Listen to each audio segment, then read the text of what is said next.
a little girl locked in a cell for 30 years, became the accidental birthplace of the most dangerous virus a pharmaceutical company ever built. And tonight, we're going to move slowly through every year of its story, from a sacred flower in West Africa to a syringe in a dying man's chest, so you can let it carry you all the way to sleep. Quick note before we start, this one is built to be long and slow on purpose. I've spread the same events out further than usual, and I've let the pacing sit longer on the quiet, human moments. The ones that usually get rushed past in a normal lore video, because those are the parts that actually make a good backdrop for falling asleep. If you're new here, welcome. And if you've been here a while, you know what this channel is for. A like and a subscribe genuinely helps this channel more than you'd think, so if you're enjoying it, consider leaving one before you drift off. Chapter 1. The flower and the founders long before anyone at the company called it the G-virus. Long before anyone called it anything at all, it was just a pathogen living quietly inside a flower in a region of West Africa the outside world had barely mapped. The plant grew near a set of ancient ruins in a place the locals called the Kajuju region, and the people who lived closest to it, a tribe known as the Nepa, had built an entire tradition around it without ever understanding what it actually was. Their custom was simple, and by outside standards, brutal. A hunter would eat the flower, and whoever survived the ordeal would go on to lead the tribe. Most of the people who ate it did not survive. The ones who did came back, changed, faster, stronger, and somehow resistant to the slow decay that eventually caught up with everyone else. The tribe never needed a laboratory to understand what they'd found. They only needed to survive the process, generation after generation, and let the outcome speak for itself. That's the version of the story the world outside the tribe never heard. Not until 3 researchers showed up in December of 1966, looking for exactly what the tribe had been quietly living beside for years. Their names were James Marcus, Oswell Spencer, and Edward Ashford, and whatever their public reasons for being there, they weren't doctors in any humanitarian sense. They were 3 men chasing a private, undisclosed vision, one they hadn't shared with any government or oversight body. By early December of that year, they'd found the flower, isolated the pathogen inside it, and confirmed something extraordinary. What they were holding wasn't just some rare organism. It was something capable of rewriting the genetic code of nearly any cell it touched. They called it the progenitor virus, and at a cellular level, it behaved almost like an aggressive editor, rewriting instructions, accelerating mutation far beyond anything found in nature. What's worth sitting with here, slowly, is that this early strain wasn't designed to decay anything. That would come later, in a cruder, weaponized form. This raw version held something closer to pure evolutionary potential, a kind of biological blank canvas.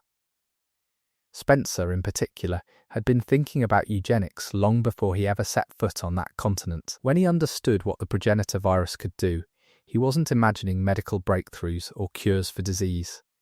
He was imagining a future in which he got to decide who evolved and who didn't. A private hierarchy of biology, one he believed only he was suited to design. That vision, quiet and cold as it was in 1966, would end up poisoning the next 3 decades of the company's history, long after Spencer himself had stopped being the one steering it directly.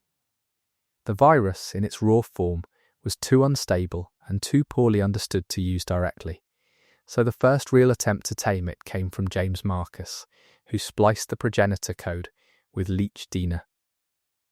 That combination produced what would eventually become known as the T-virus, later inherited and refined by a man named William Birkin, though at this stage it still had a long way to go.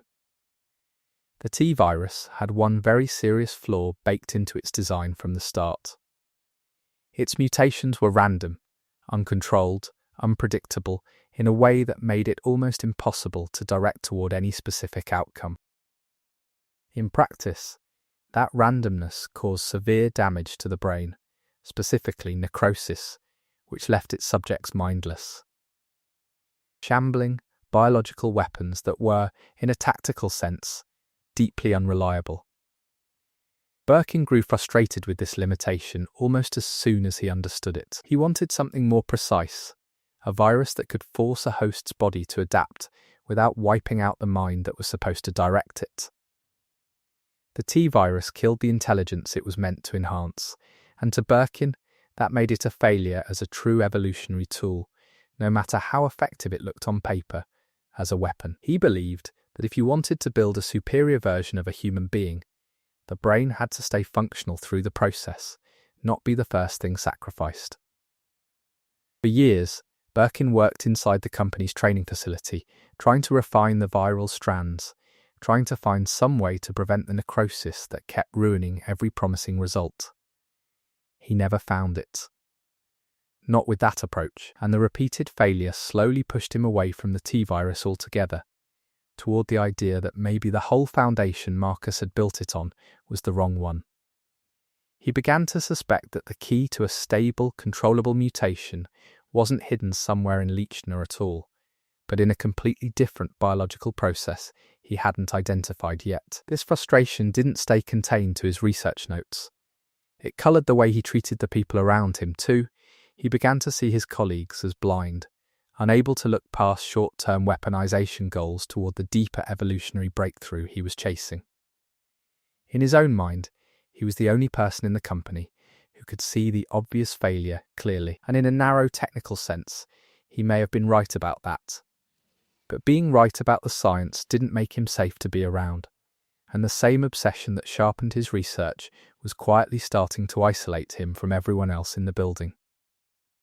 It's worth remembering that at this point, Birkin wasn't some outside villain brought in to cause damage. He was a teenager when this all began, a 15-year-old prodigy who arrived at Umbrella's training facility in 1977 under the direct mentorship of James Marcus himself. He was introduced early to the foundational laws of viral recombination, and his academic ambition, even at that age, was already far larger than anyone expected from someone his age. He mocked his peers openly. He resented the limits the company placed on his experiments. And from very early on, he became consumed with one specific goal, surpassing Marcus, the very man who was supposed to be teaching him. He didn't think of himself as a student in the traditional sense. In his own head, he was already the company's future director, just waiting for the rest of the organization to catch up to that reality. At night, when most of the facility had gone quiet, he read through the private journals of the company's founders, mapping out what he saw as their early mistakes, one by one. He came to believe the company was stagnating under Marcus's cautious leadership, wasting time and resources on leech-based research when it could have been focused on true cellular rewriting instead. He treated the laboratory less like a shared workspace and more like his own personal domain, pushing his experiments deep into the early hours of the morning, long after everyone else had gone home. This obsession alienated him from the other researchers around him, but by most accounts, he simply didn't care what they thought. He wasn't looking for friendship from his colleagues, he wanted recognition from the board. He began keeping his best results in a private, hidden folder, deliberately shielding his most promising data from Marcus's oversight, because he'd already decided that controlling the future meant controlling his own secrets first. The facility became his entire world in those years. He had no real hobbies, no outside interests beyond the glass containment units and the slides under his microscope. Every successful mutation he observed felt to him like another small piece of evidence that his instincts were sharper than the board's, that his vision was the one worth pursuing at scale. By the time he turned 17, he was already leading the most promising research track in the entire facility. A remarkable position for someone that young, and one that only deepened his sense that he was destined for something larger. It's a strange thing to sit with, a teenager quietly building the theoretical groundwork for one of the most dangerous pathogens in the company's history, mostly out of resentment and ambition, rather than any grand plan. But that's often how these things start.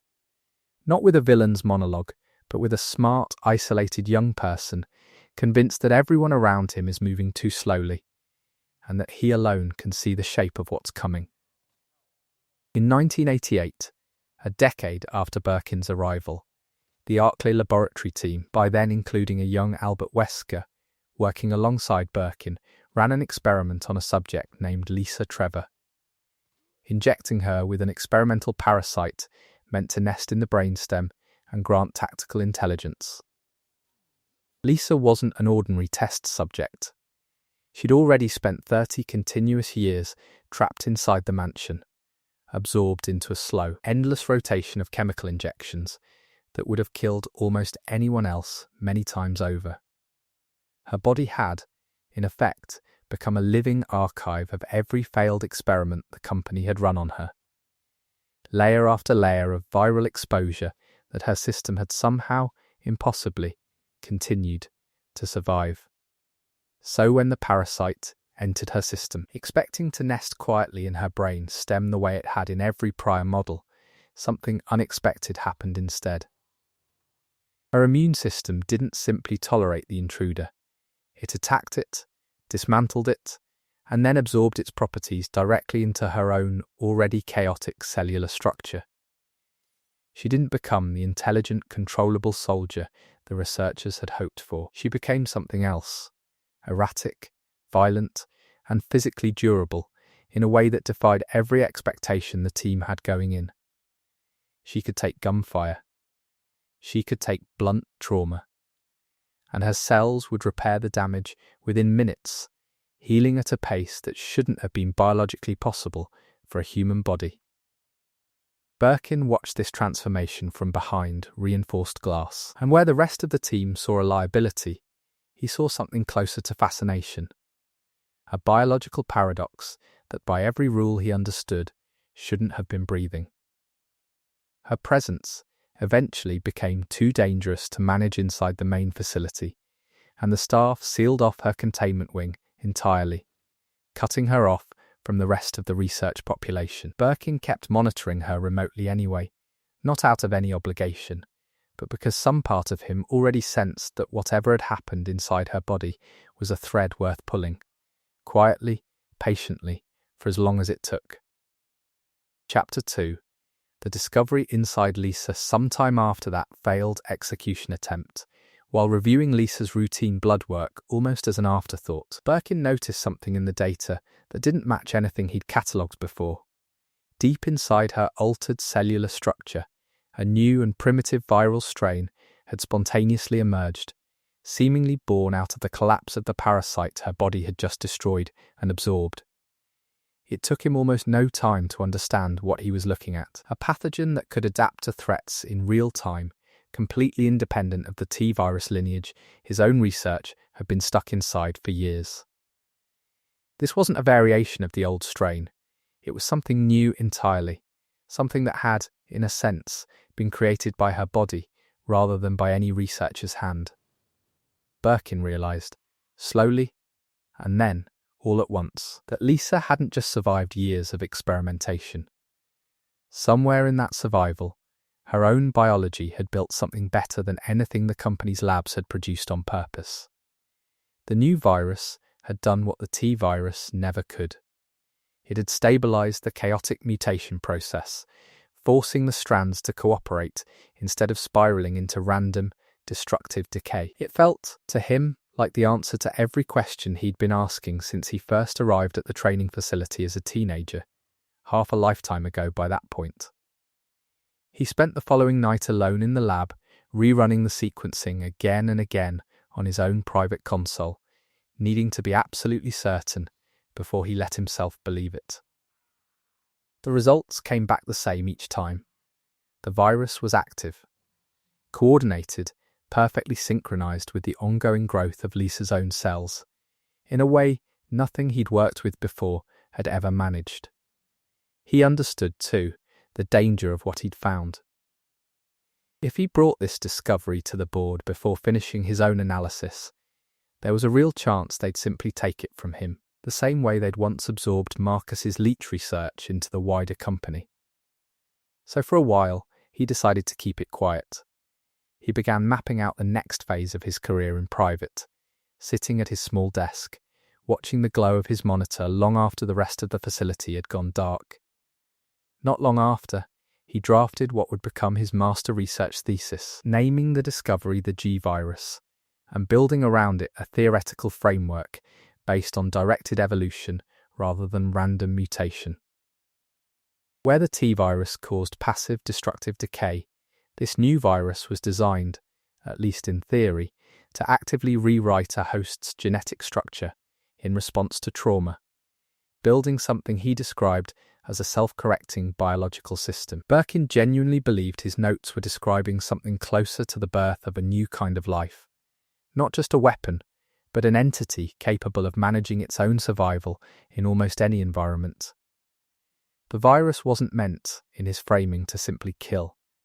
It was meant to force its host to become better, stronger, more resilient than whatever version of them had existed before the infection. It was, in his mind, an aggressive solution to what he saw as the basic fragility of the human body, a problem he believed he was finally close to solving. He called it his masterpiece. The work, he believed, would finally secure his legacy after years of feeling overshadowed and underestimated inside the company's hierarchy. His thesis described the mutation process in careful detail, an evolutionary loop that would never fully stop, an endless cycle of rebuilding and upgrading until the host reached something he thought of as physical perfection. It was a cold, efficient vision, and by most accounts he gave little thought to the suffering it would cause the people, or former people, who ended up carrying it. He shared some of his early data with a small circle of trusted assistants, but he kept the master keys to the research entirely for himself, convinced the potential here was too large for the company to be trusted with it fully. In his own mind, he'd started to see himself as something like a god over this small, private kingdom of research, the only person capable of correctly reading the language the virus was speaking. The theory, by most technical accounts, was sound. The application, as it would turn out over the following decade, would become the darkest work of his career. Eventually, Birkin submitted a heavily classified version of his proposal directly to Oswell Spencer, bypassing the usual layers of review that most projects had to pass through first.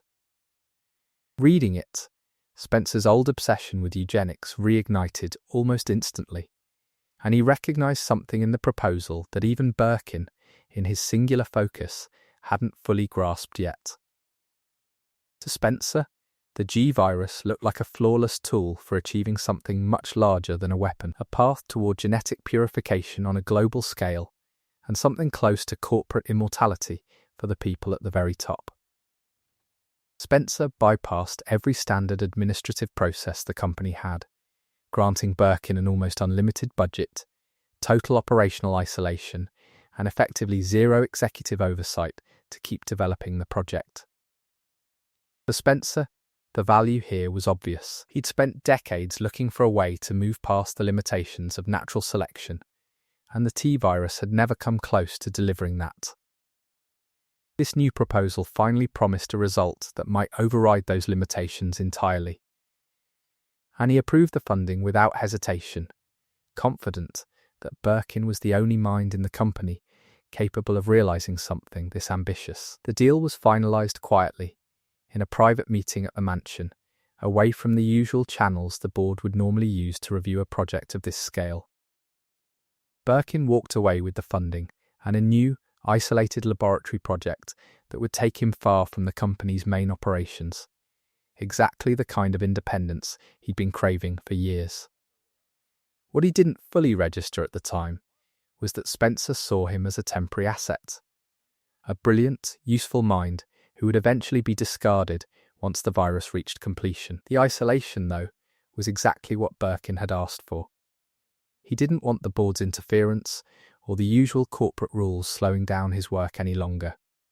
He wanted a clean laboratory, free of moral oversight, where he could push the research into its next stage without anyone looking over his shoulder or questioning his methods. Over the following year, he built out his team and began quietly moving his research assets toward the new site, a facility that would eventually be constructed deep beneath a city most people had never heard of.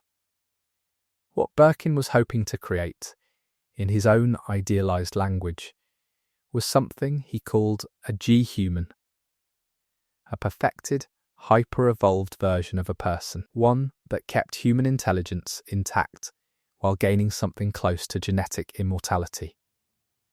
The biological reality of what he actually ended up building was very different from that vision, closer in practice to a parasitic apex predator than to any kind of perfected human being. The virus carried an aggressive, volatile drive to keep mutating its host far past the normal boundaries of human anatomy, trading baseline humanity away in exchange for raw physical power.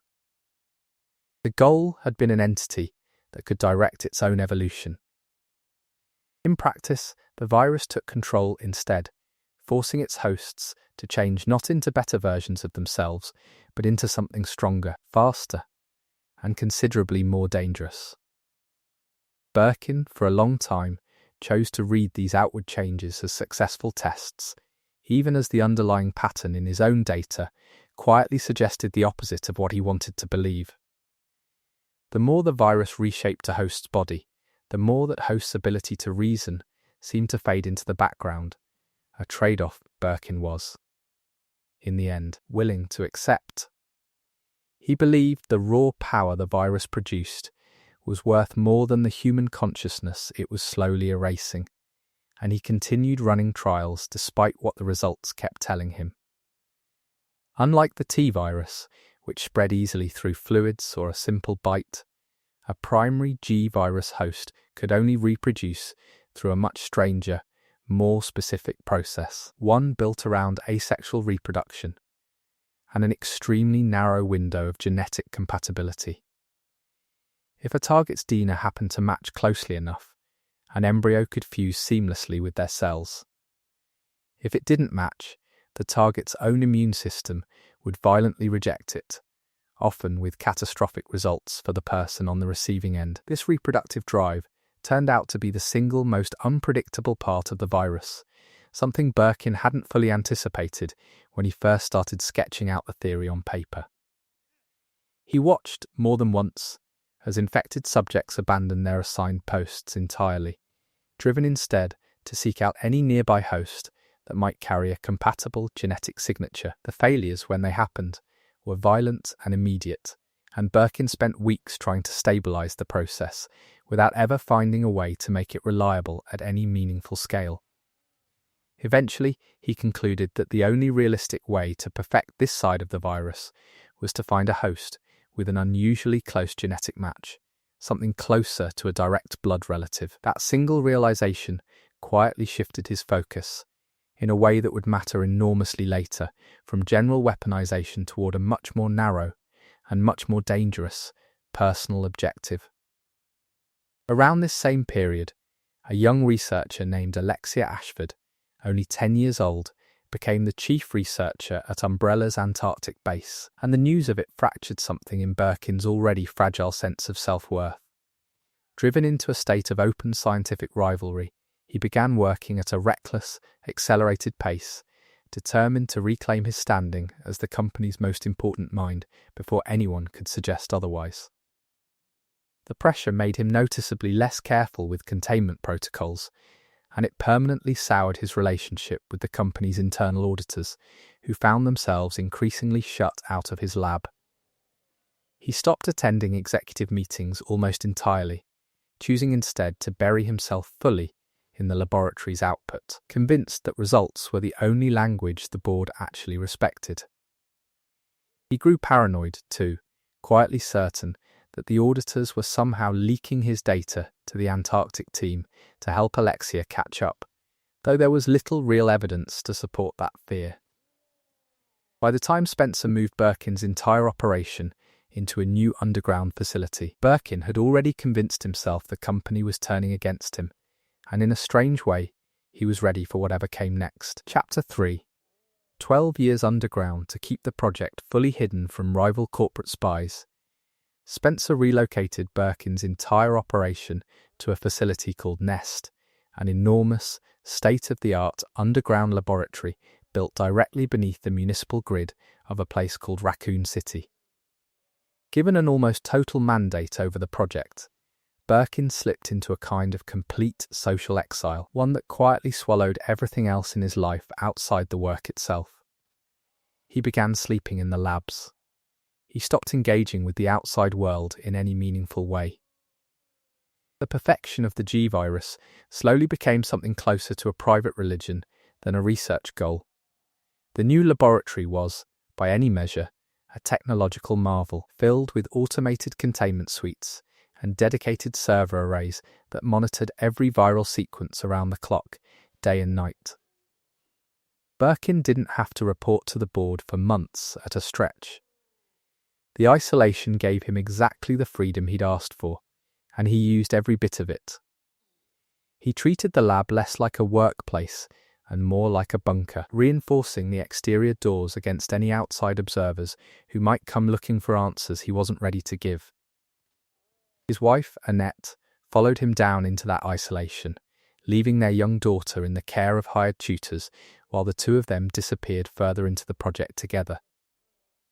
Slowly, they stopped functioning as a family in any conventional sense. Their days were governed instead by the temperature settings on the incubators and the growth rates of the subjects they were monitoring. They rarely saw daylight. Their internal clocks synced instead to the rhythm of the facility's own power cycles, a strange, artificial version of day and night that only made sense underground. The isolation gave Birkin the cover he needed to quietly prepare for something much larger, a plan he hadn't shared with anyone, not even his closest assistants. He sensed the company was slowly getting closer to discovering pieces of his private defection plans, so he began keeping his most important research on encrypted drives he could carry with him, if needed. He was already planning to deliver the virus to a government buyer eventually, believing it was the only realistic way to escape Spencer's grip once and for all. For 12 continuous years, Birkin ran Nest almost like a small private dictatorship, commanding a modest but highly skilled crew of researchers who answered only to him. His wife Annette, brilliant in her own right, worked as his secondary lead, handling the complex mathematical modelling and genetic sequencing that the project needed in order to stay stable. After more than a decade of continuous trials and a staggering amount of resources, the G-virus was finally, officially completed in the late summer of 1998. The laboratory itself had by this point grown into something closer to a self-sustaining underground city, complete with its own specialised air filtration systems and independent power grids. The staff who lived there had their entire lives shaped by the strict cold rules Birkin had set, rules meant to make sure his project stayed uncompromised by outside interference. Anyone who raised ethical questions was quietly dismissed or transferred elsewhere, a pattern that repeated often enough that most people simply learned to stop asking. Annette remained his only real confidant through all of this, managing the daily operations, while Birkin focused almost entirely on the high-level genetic architecture of the virus itself. Together, they were a strange, terrifying team, their combined intelligence pushing the project forward at a pace that had once seemed completely impossible, even to them. They weren't only researching anymore, in the way the word usually implies. In a very real sense, they were quietly rewriting the basic rules of biology, alone, underground, largely unwatched. The final breakthrough came in August of 1998, when the virus stabilized inside a petri dish, its sequences locking into a permanent aggressive loop that Birkin immediately recognized as the true end of the research cycle. He'd finally done it. He kept the news off the company's main network for a while, telling the board only that the project remained in standard testing, a small, private secret he wasn't ready to give up yet. The finalized virus in a completed host was something close to a biological terror.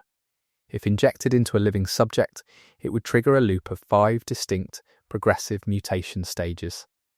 Those stages systematically replaced human anatomy with armored bone plating, multiple independent tracking eyes, and a second set of clawed limbs, each stage building on the last.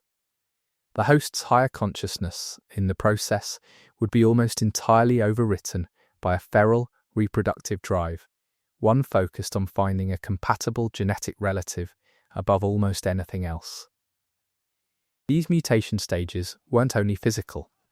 They amounted, in a very real sense, to a systemic deletion of the person who had existed before the infection began. The virus consumed brain tissue to fuel the growth of new combat features, and by the final stage, the host wasn't really thinking anymore, only surviving and searching. Birkin, for his part, never seemed to see this loss of the mind as a defect. He believed the raw power granted in the later stages more than justified the cost. He was fascinated, in particular, by how the tracking eyes could follow movement with a kind of military precision, and his own data logs from this period read almost like admiration for the killing machine he'd built. Once the virus was finished, Spencer issued a formal corporate order, demanding Birkin surrender the master files immediately and relocate to Umbrella's European headquarters without delay. Birkin's own private intelligence network flagged something troubling almost right away. Spencer, it seemed, planned to have him quietly executed or permanently detained the moment the transfer was complete. Having anticipated exactly this kind of betrayal, Birkin had already resolved, long before this order arrived, to go through with a full and total defection from the company. He knew how Spencer operated. He'd watched the same pattern play out with earlier founders, his own mentor James Marcus being the clearest and most painful example of it. He wasn't willing to become the next name added to that list, so he began quietly preparing an exit, securing his files and readying the samples for transport out of Nest. Spencer's order had been framed as a routine executive transfer.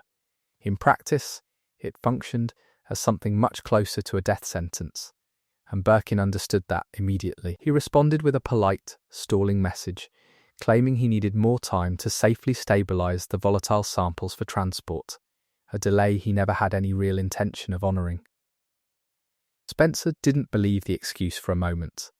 His own security team was already quietly monitoring Birkin's private communication channels, watching for exactly this kind of move. Around this time, Birkin entered secret, high-level negotiations with a specialized branch of the military, offering exclusive ownership of the G-virus and the complete blueprints for Nest in exchange for federal protection.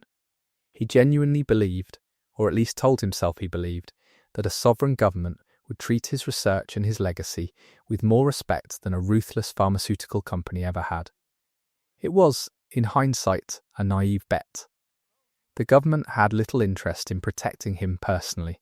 Their interest was strictly in the strategic value of what he was offering. The negotiations moved through a secure terminal, with Birkin using coded language to describe a deal he believed would finally place him at the center of real global power.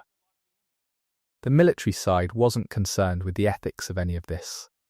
They cared only about the virus's strategic value, and they agreed to his terms, preparing an armed extraction team. What Birkin didn't know was that the military channel he was using had already been infiltrated by Umbrella's own intelligence officers, quietly working their way into the very negotiation he thought was secret. His communications were being intercepted by the same corporate board he was trying to escape, and he was, without realizing it, walking directly into a trap of his own making. Once the betrayal was confirmed, Spencer bypassed every legal channel available to him and gave his elite security division exactly 24 hours to deploy a lethal team down into Nest. There was no warning issued, no request for clarification, just a direct order: retrieve the case and remove the scientist who had tried to walk away with it.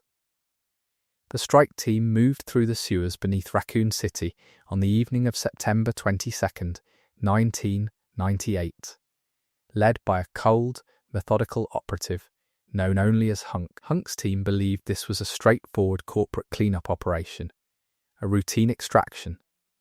They had no idea what Birkin's research had actually produced, or what was waiting for them behind those final doors. They reached Birkin as he was frantically packing his research files into a secure case, and a tense, brief standoff followed, one that lasted less than 2 minutes before a nervous trigger finger ended it. A sudden burst of gunfire tore through the lab. Birkin scrambled for cover, watching in real time as his deal with the government, and everything he'd built toward it, collapsed in a single violent moment. The soldiers weren't interested in his explanations or his desperate attempts to negotiate. Their orders were simple: secure the case, and they fired until he had nowhere left to move. Riddled with wounds and collapsing onto the laboratory floor, Birkin was left behind as the team retreated with the case, treating him as nothing more than a problem that had already been solved. He lay there in the dark for a while, alone, his body failing, listening to the sound of boots fading down the corridor, the mission complete from their point of view. In his final moments of clear human thought, driven by something between survival instinct and raw fury, his hand found a single salvaged vial of the G-virus resting nearby. He drove the needle into his own chest, and the virus entered a body that was already dying. A combination nobody, including Birkin himself, had ever tested or planned for. Chapter 4. What the injection became the injection didn't unfold the way Birkin had once described it in his own thesis. There was nothing clean about it, nothing that resembled the idealized version of the G-human he'd spent years imagining on paper. Because the virus had entered a body already suffering fatal trauma, its expression became distorted and violent almost immediately, bypassing the careful stages he'd designed and heading straight towards something closer to a feral monster. He felt his bones begin to crack and reshape, the calcification process starting almost instantly, his own skeleton forcing itself outward and expanding in ways no human body was built to withstand. It wasn't the perfected evolution from his notes. It was a frantic, desperate scramble by his own dying body, doing whatever it could to keep his heart beating for one more minute. His right arm swelled first, the flesh bubbling and shifting as it formed a new, massive limb, the pain of it beyond anything he had likely ever experienced in his life up to that point. By most accounts, he welcomed the change anyway. Some part of him wanted to become the thing the soldiers who'd shot him would come to fear, a strange, final kind of revenge. The lab equipment tipped and scattered as he pushed himself upright, his centre of gravity shifting with every heartbeat, his thoughts already dissolving into something no longer expressible in ordinary sentences. What remained of him focused entirely on the soldiers who had left him to die, a single intense point of hatred that the virus latched onto and began building around. He took his first heavy step forward, a claw tearing a deep groove into the laboratory floor, the beginning of something that would move through the underground grid with terrifying speed. The mutation didn't build itself gradually.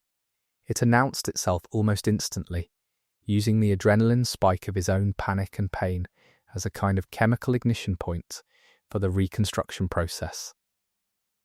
His right arm mutated first, simply because it was closest to the injection site near his heart. The virus followed the path of least resistance outward from there, reshaping what it found along the way. The skin along his forearm split, not tearing exactly, but almost unzipping, peeling back in clean strips as the muscle beneath expanded at a rate that shouldn't have been physically possible. The bone lengthened by roughly a foot in under 4 seconds, calcium deposits thickening into a dense, armoured material that was simultaneously bone and something else entirely, something new. An eye emerged from his shoulder, fully functional almost immediately, its optic nerve threading backward through the new muscle to connect with a second neural cluster the virus was quietly assembling beside his spine. Birkin's own brain didn't control that eye. The virus did. It scanned the room independently, with a kind of cold mechanical precision, while whatever remained of his conscious mind flickered somewhere behind his original eyes. For those first few minutes, he could still see through his human eyes. He could still smell the blood on his own hands. He called out his daughter's name, a sound that was, for one of the last times, recognizable as language. The US Alpha team's failure in those opening seconds wasn't a failure of training. Their formation held. Their aim was accurate by every normal standard. The problem was that the target had already changed shape. The virus had shifted his vital organs sideways as it expanded his torso, moving his heart and lungs several inches to the left as a passive, almost automatic defensive response to incoming fire. Every burst of gunfire that struck where his heart should have been instead punched through an expanding mass of new tissue the virus had already marked as expendable. Tissue that repaired itself faster than the shell casings hit the floor. The team had trained extensively on human anatomy. In that room, they were firing at a diagram that no longer applied to what stood in front of them. The eye on his shoulder tracked each muzzle flash independently, feeding positional data to that new neural cluster, which then directed his body with a coordination that bypassed his own conscious input entirely. He didn't decide to swing his arm. The arm moved because the virus had already calculated the angle, the force, and the structural weakness of whatever stood in its path. Most of the team didn't survive those first minutes. One operator managed to press himself into the shadow of a ruptured pipe and stay completely still, correctly guessing that the tracking eye responded mainly to motion. He waited there, motionless, while the creature that had once been Birkin processed the room and eventually moved on, drawn by something deeper in the underground grid that mattered more to it than a single hidden soldier. That soldier retrieved the case several minutes later. He was the only member of his team who walked out of that room, and by most operational metrics, the mission was still barely salvageable. What Birkin moved toward next wasn't really the soldiers at all. His focus, at this stage, was broader and less specific, closer to a biological survey of the surrounding environment than a targeted hunt. The virus needed to know what genetic material existed nearby, and it broadcast a chemical signal through his sweat, one operating below human perception, but easily detected by smaller mammals nearby. Rats in the drainage network began moving toward him instead of away, and this quiet, almost unnoticed detail became the very first external act of the virus spreading beyond its original host. Around the same time, a separate case containing secondary vials of the T-virus, carried by one of the fallen soldiers, cracked open during the chaos, spilling its contents into the drainage water below. None of this contamination was intentional on Birkin's part. It was simply the result of physics, poor containment design, and the specific, unlucky geometry of where a dying man happened to fall. That particular batch of T-virus had been treated for long-distance transport, meaning it survived far longer in water than the standard laboratory strain ever could, 3 times longer than its designers had originally intended. The sewer network beneath the city maintained a steady temperature that turned out to be almost ideal for the virus, giving it a survival window well beyond what anyone had planned for. Rats absorbed the virus quickly through contaminated water and food, and within roughly 40 minutes of the spill, they were already carrying the infection upward into the buildings above. They scattered into pantries, kitchens, and ventilation ducts across the city, quietly seeding dozens of separate infection points that had nothing directly to do with the water supply at all. The city's water treatment facility, meanwhile, had its own long-standing maintenance issues, the kind that had been deferred for years in favour of other, more visible civic projects. Its filtration systems simply weren't designed to handle a retroviral agent engineered to survive standard industrial processing, and the virus passed through every stage of treatment completely intact. Within about 36 hours of the original spill, the first confirmed surface cases began appearing in a residential district with older, more directly connected plumbing infrastructure. The early symptoms looked, at first glance, like a severe strain of influenza, high fever, sensitivity to light, muscle rigidity, and a strange darkening beneath the skin that doctors initially mistook for an unusual rash. The company, notably, was aware of the contamination within about 6 hours of the original spill, thanks to its own quiet environmental monitoring network embedded in the city's infrastructure. Rather than alert anyone, the internal crisis team followed a standing directive: containment through misdirection, seeding false reports of an unrelated industrial accident to redirect public attention elsewhere. They began quietly positioning additional security units around the city's perimeter under the cover of a fabricated military exercise, all while most residents were still asleep, unaware their water had already changed. Meanwhile, back beneath the streets, Birkin's movement through the underground network wasn't the frantic, disorganized rampage it might have looked like from the outside, based on what little footage survived. The virus was actively optimizing his locomotion, shifting muscle mass toward his legs during fast movement, then redistributing it toward his upper body whenever a structural obstacle needed to be forced open. His metabolic demand during these active mutation phases has since been estimated at roughly 40 times a normal human's baseline requirement. An extraordinary rate that shaped almost everything about how he moved. He would move in short, sustained bursts, then pause at junctions for 10 or 15 seconds, while the virus conducted a kind of chemical scan and recalculated his heading before continuing on. Those pauses were later mistaken by surviving personnel as confusion or disorientation. They weren't. They were simply processing intervals, quiet moments, while something deep in his new architecture recalculated the fastest route forward. The company's own sensors did register his movement through the drainage network, flagged through both acoustic vibration and the chemical signature of the virus's own biological byproducts. A duty officer noted the alert, requested authorization to deploy a secondary containment team, and was denied out of a concern that deploying more armed units without a cover story might risk exposing the facility altogether. Roughly 47 minutes later, once it became clear that the original strike team had gone completely silent, that secondary unit was finally deployed. 6 operators with military-grade weaponry and clear orders to intercept. Their last radio contact with the monitoring console came shortly after midnight. It included about 17 seconds of automatic weapons fire, and then nothing at all. Chapter 5. The pull towards Sherry, the reproductive drive the G-virus installed in its host, wasn't a simple biological instinct in the way an animal's hunting drive might work. It functioned more like a second, parallel system, one running alongside whatever remained of Birkin's original mind. It didn't replace his brain outright, it added something beneath it, a faster, second layer that expressed itself as overwhelming physical compulsions, rather than anything resembling a conscious decision.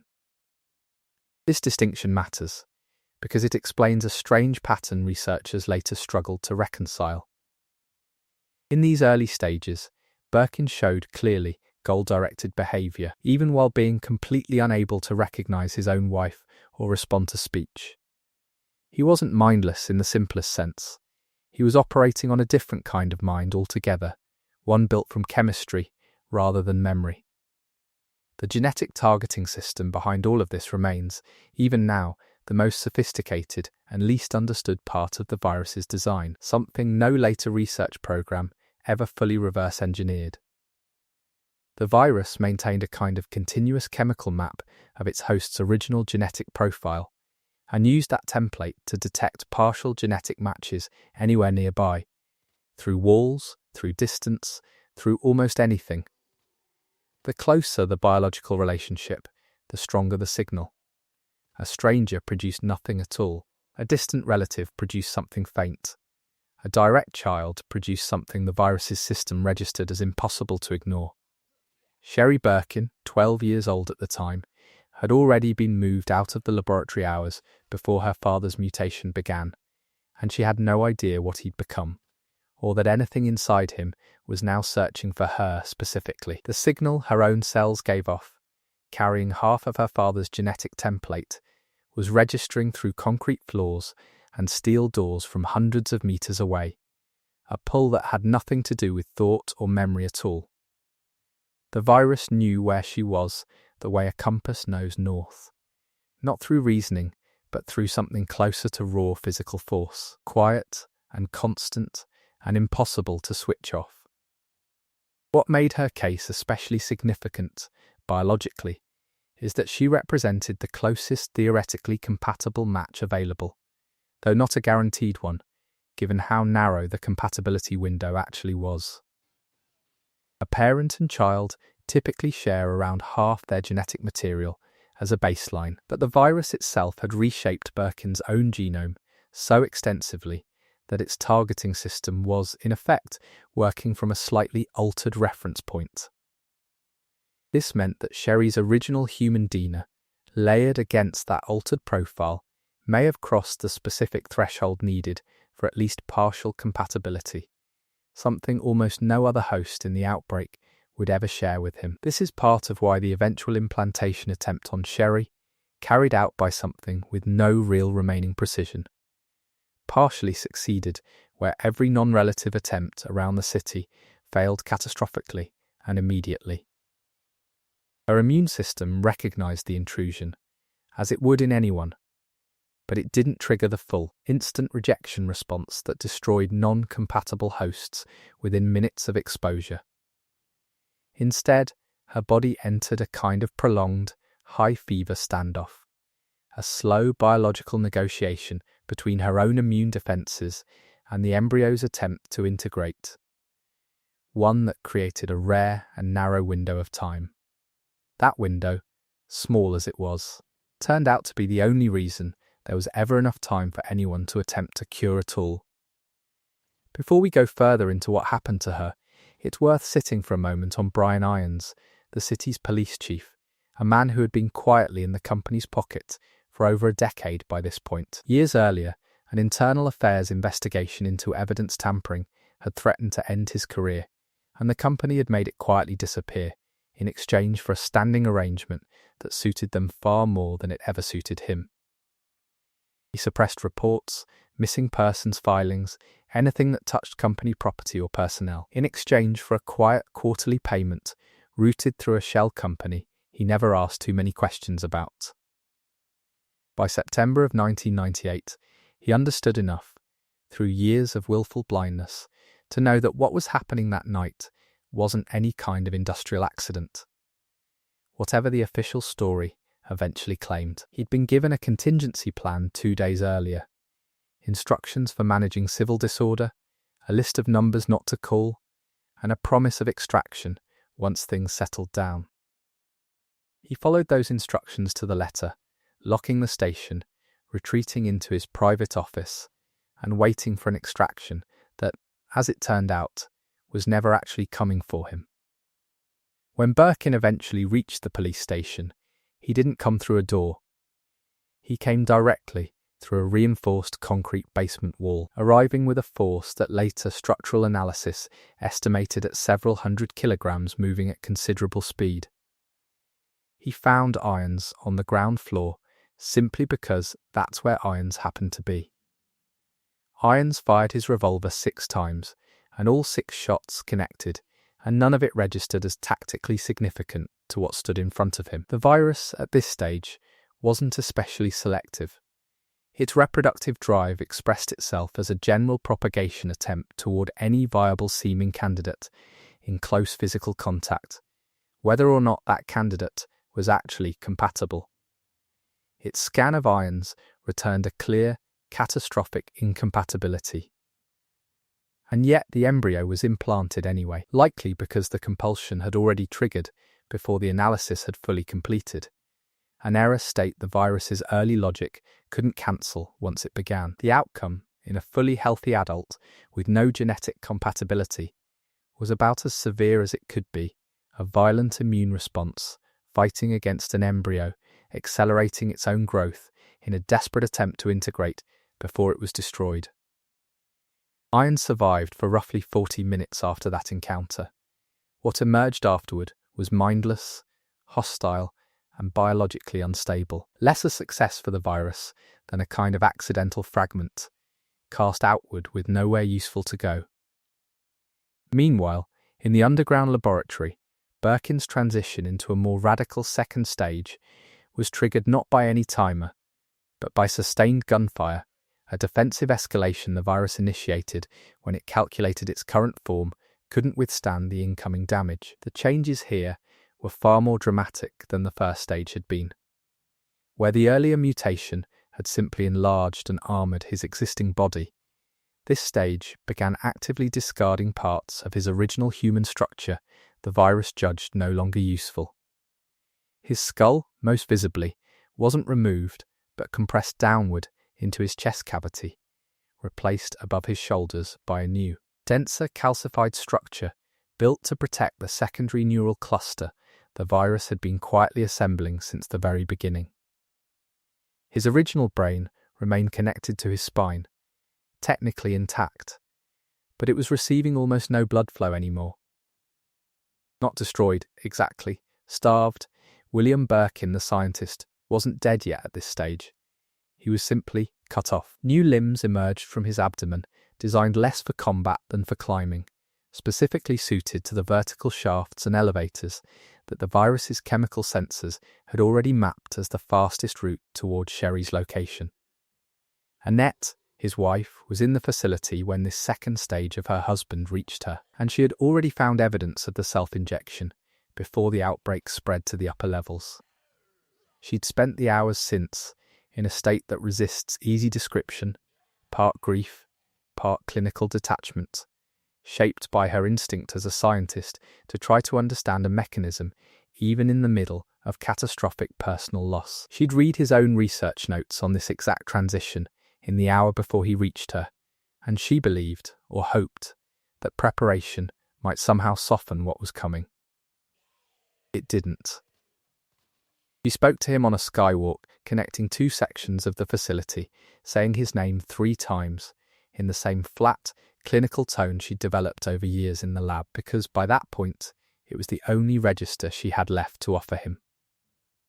The creature didn't pause, didn't turn its tracking eyes toward her, didn't register her chemical signature as anything beyond a non-compatible obstacle standing between its current position and its target. The virus had no record of her at all. The man who once held that record was somewhere behind a wall of starved neurons that no voice, however familiar, could still reach. It's worth pausing here, gently, on who Annette actually was, beyond her role as her husband's quiet supporting scientist, a framing that was, in some ways, her own careful construction. She understood early in her career that the company responded to her husband's work with a reverence it never extended to her own, and she made a clear, pragmatic choice to attach her ambitions to his trajectory, rather than fight that bias directly. The mathematical models that finally stabilized the virus in the summer of 1998 were solved by Annette, working largely alone, during a period when Birkin had drifted toward a peripheral question and lost his footing on the core problem.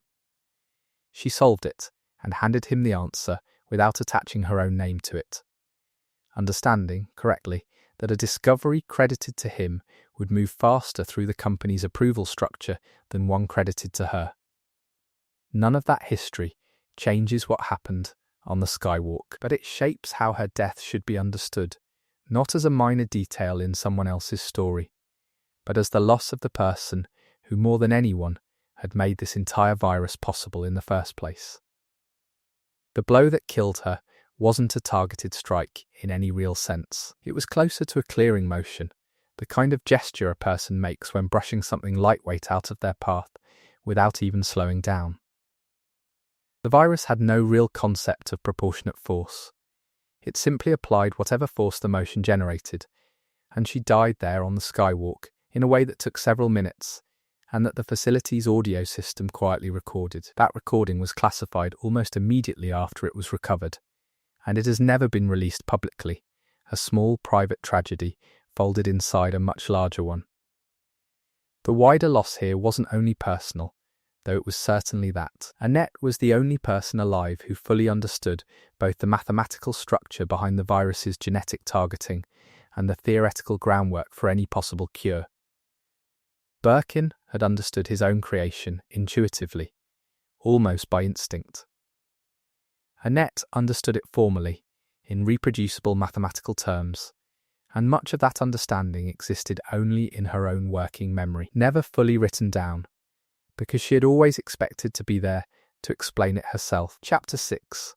The Devil Vaccine, the Firepower, eventually turned against Birkin's second-stage form inside the laboratory, included specialized anti-material weapons, hardware the facility had been required to keep on hand precisely because its own internal safety protocols had always acknowledged this exact possibility.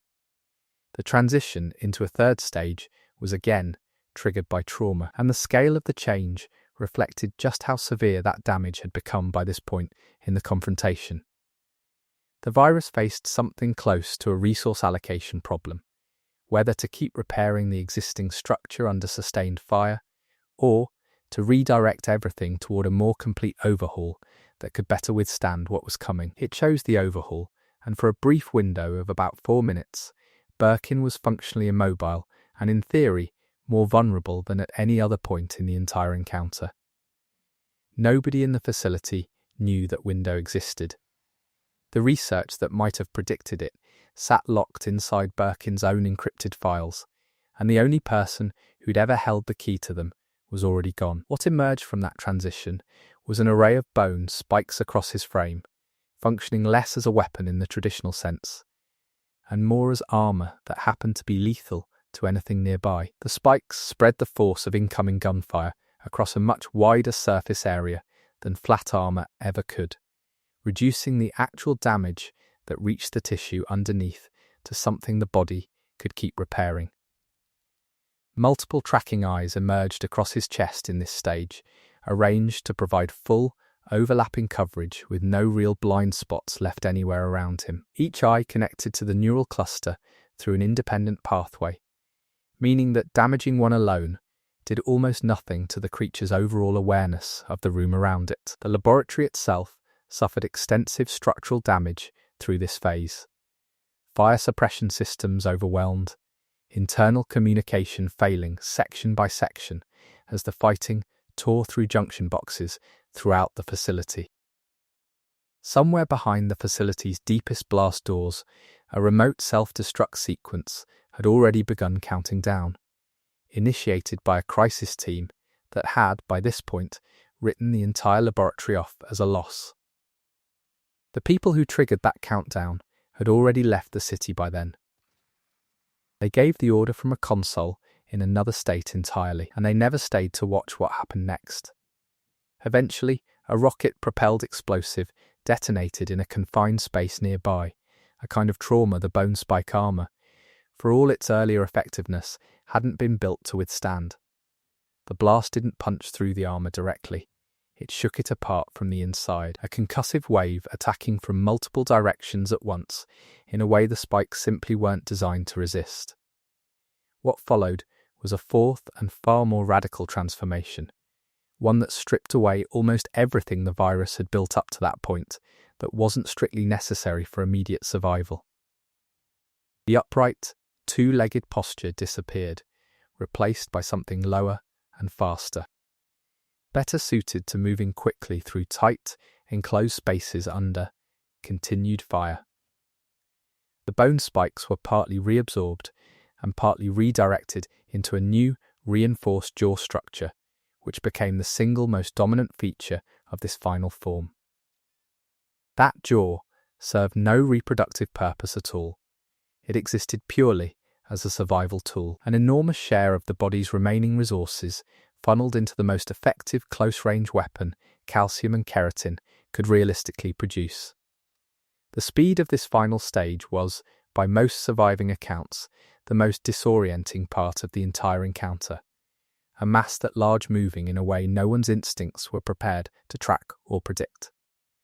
Meanwhile, elsewhere in the facility, the embryo implanted in Sherry during her father's earlier transition sat in a strange kind of biological standoff, her partial genetic compatibility holding the full rejection response at bay, but only barely and only temporarily.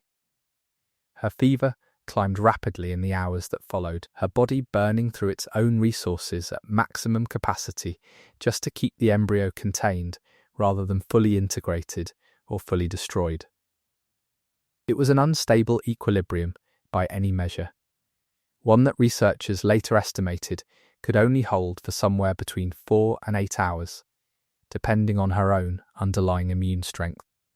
Fortunately, Annette had left behind detailed instructions before her death, a devil vaccine protocol written quickly on a laboratory notepad in the narrow margin of a research folder she happened to be carrying with her. She'd known, on some level, that she might not survive the night, and she'd understood that a young woman named Claire Redfield was likely the only person nearby with both the physical access and the motivation to carry the synthesis through.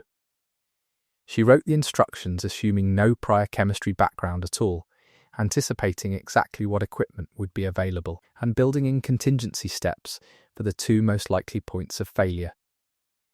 It took her about 12 minutes to write, on a scrap of paper, in the middle of everything else collapsing around her.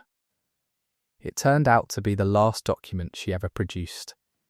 The vaccine itself wasn't a broad antiviral in any conventional sense. It was a narrowly targeted compound, engineered specifically to recognize the embryo's outer protein signature and slowly break it apart from within.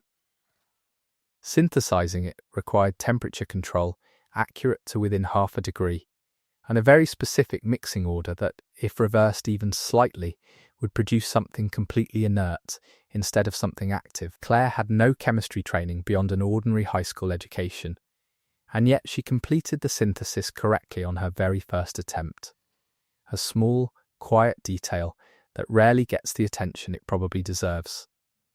What happened afterward, inside Sherry's own biology, wasn't something Annette's protocol had ever been designed to produce, and it wasn't something anyone fully understood for years afterward. The degraded fragments of the embryo, instead of being simply cleared away by her immune system, were partially absorbed by the very same defences that had spent hours fighting them off. Those immune cells didn't retire their response once the embryo was gone. They kept it, encoding it permanently into her adaptive immune memory as something closer to a standing template than a simple record of a past infection. The resulting antibodies weren't passive at all. They stayed active, quietly patrolling her bloodstream, capable of recognizing G-virus protein signatures at concentrations far below what any standard laboratory test could detect. Her immune system had, in effect, been trained by accident to fight the virus more efficiently than any deliberately engineered vaccine program ever managed to replicate afterward. Elsewhere in the underground network that same night, a man named Hunk was making his own quiet, extraordinary escape, the sole survivor of a 6-person team that had entered the facility only hours earlier. His route toward the surface passed through several sectors already confirmed as active outbreak zones, carrying a sealed sample case, his weapon, and whatever gear he'd managed to recover along the way. He made it out in a little over 4 hours, a fact the company's own internal review later described, in characteristically dry language, as simply consistent with his assessed operational capability. The handoff point had been arranged months earlier in a small village in France at a private facility with no obvious public connection to the company's pharmaceutical operations. A senior procurement officer had been waiting there for well over a day by the time Hunk finally arrived, uncertain whether he was coming at all, told only to wait indefinitely for a delivery that might never come. She confirmed the sample's integrity with a portable testing unit, closed the case, and told Hunk that his mission was officially complete. The entire exchange took about 11 minutes from start to finish. That single case, carried quietly through the ruins of a collapsing city, would go on to become the master template for nearly every G-virus research program conducted anywhere in the world over the following 2.5 decades. Chapter 7. What the government found, the federal recovery operation that reached the outskirts of Raccoon City within hours of the eventual missile strike, was organised under a classified directive that had, remarkably, been drafted almost a full year before the outbreak ever happened. The existence of that pre-written plan is, in a lot of ways, the most damning single detail in the whole history of the company's relationship with the government, because it suggests the possibility had already been anticipated well in advance.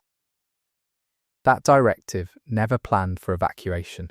It planned instead for containment, evidence recovery, and control of the story that would eventually reach the public. Three very different priorities from simply protecting the people living in the city. The teams that moved into the outer sections of Nest operated with a level of detailed knowledge about the facility's internal layout that could only have come from prior access to its construction and systems records. They knew exactly where the backup server arrays were kept. They knew which physical evidence to prioritise first. They had clearly been briefed, and that briefing had come from years of quiet intelligence gathering inside the company itself. The demolition equipment used to destroy unrecoverable hardware was military specification, not something available through any normal civilian channel. A detail that quietly confirms military logistics support was involved from the very beginning. Two survivors, Leon Kennedy and Claire Redfield, were detained and handled separately, each processed through parallel interrogation protocols designed to identify any outside communication they might have made before their detention. Leon, given his law enforcement background, was handled by a team that recognised his institutional respect for legitimate authority as a useful point of leverage in getting his cooperation. Claire was handled differently, by a team that recognised her primary concern was Sherry's well-being and shaped their approach around that instead. The official public story that eventually emerged, an industrial accident, a chemical plant failure, tragic but fully contained, was built by a public affairs team that had apparently been on standby well before the perimeter was even established. It was internally consistent, emotionally plausible, and deliberately vague in exactly the technical areas where more precision would have created real legal exposure for the company. The roughly 100,000 people who died in the city were never officially acknowledged as victims of a corporate biological incident. In the language of the final report, they were simply casualties of an industrial accident. That distinction wasn't accidental.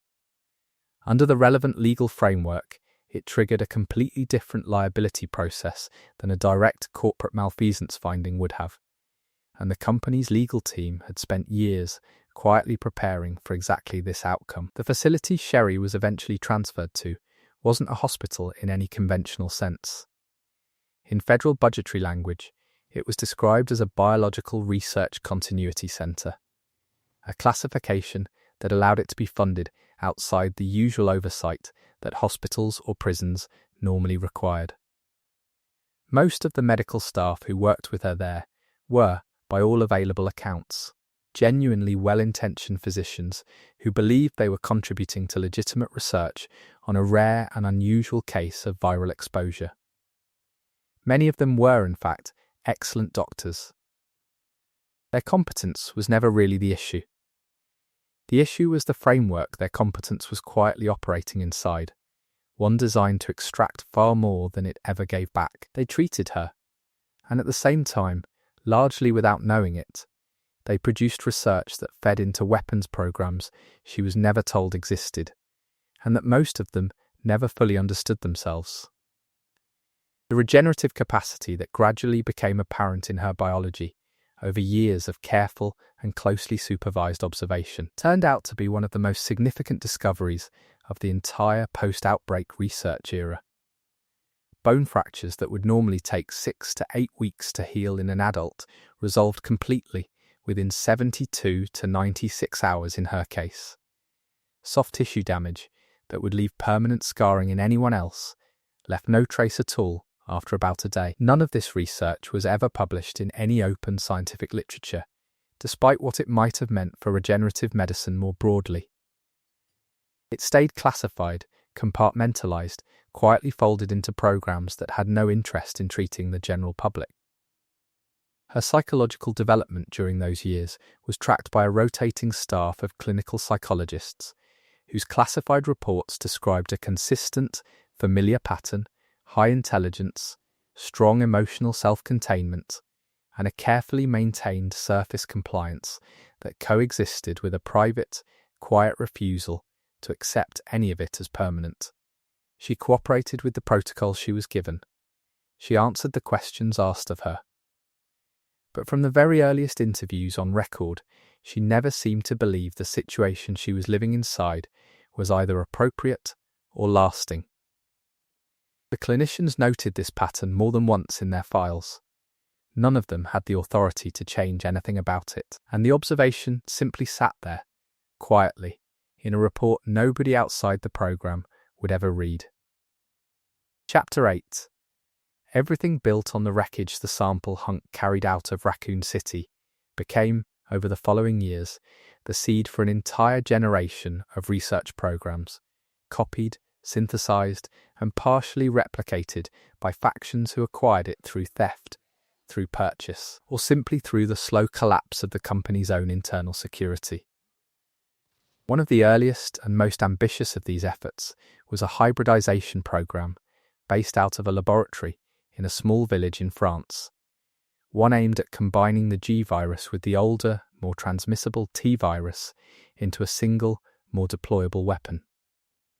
The reasoning behind it was, on paper, coherent enough. The T virus was easy to spread but tactically limited. The G virus was extraordinary but far too narrow in how it reproduced to ever function as a real deployable weapon at scale. The two viruses, though, worked on almost entirely incompatible biological principles, one overwriting a host passively, the other actively negotiating with a host's existing systems, and combining them created problems nobody fully anticipated going in. An unusual bioelectric field emerged as an unintended side effect of that conflict, a kind of constant tension between the two viral platforms competing for control of a host's basic cellular functions. The researchers who first noticed it assumed, for a while, that they'd simply made a measurement error. It took them roughly 6 weeks to accept that they hadn't, that the host was somehow generating its own electrical field. The weaponization potential of that discovery was recognized almost immediately, and prioritized well before anyone fully understood the underlying mechanism, largely because the program was operating on a client's timeline rather than a scientific one. The resulting hybrid strain worked remarkably well for roughly the first 48 hours in a host, and then began causing severe neurological damage through the very same electrical mechanism that made it so effective in the first place. A researcher named Morpheus Duval eventually stole a sample of this hybrid strain, years after being dismissed from the company during a broader restructuring that followed its formal dissolution.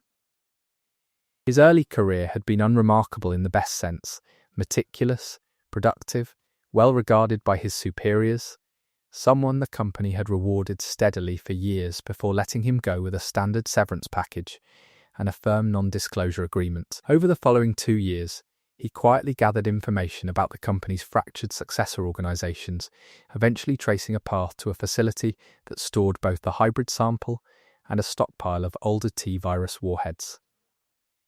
His eventual theft wasn't a rushed or careless act.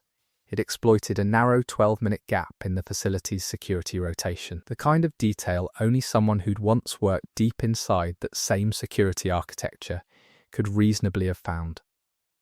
When he later injected himself with the hybrid strain aboard a ship, the resulting mutation differed noticeably from Birkin's own transformation, partly because he injected into a healthy body rather than a dying one, producing a far less chaotic initial response. His demand afterward wasn't really aimed at exposing the company or destroying the sample. It was, at its core, closer to a severance negotiation carried out by extreme means, a bid for recognition from an institution that had simply discarded him. A separate case, involving a man named Curtis Miller, represents the only real attempt in the virus's entire history to use it as a tool for public disclosure rather than weaponization, financial leverage, or personal survival. Miller had lost his sister in the original outbreak and had spent nearly a decade trying to challenge the official industrial accident narrative through every legitimate channel available to him, only to be quietly turned away each time.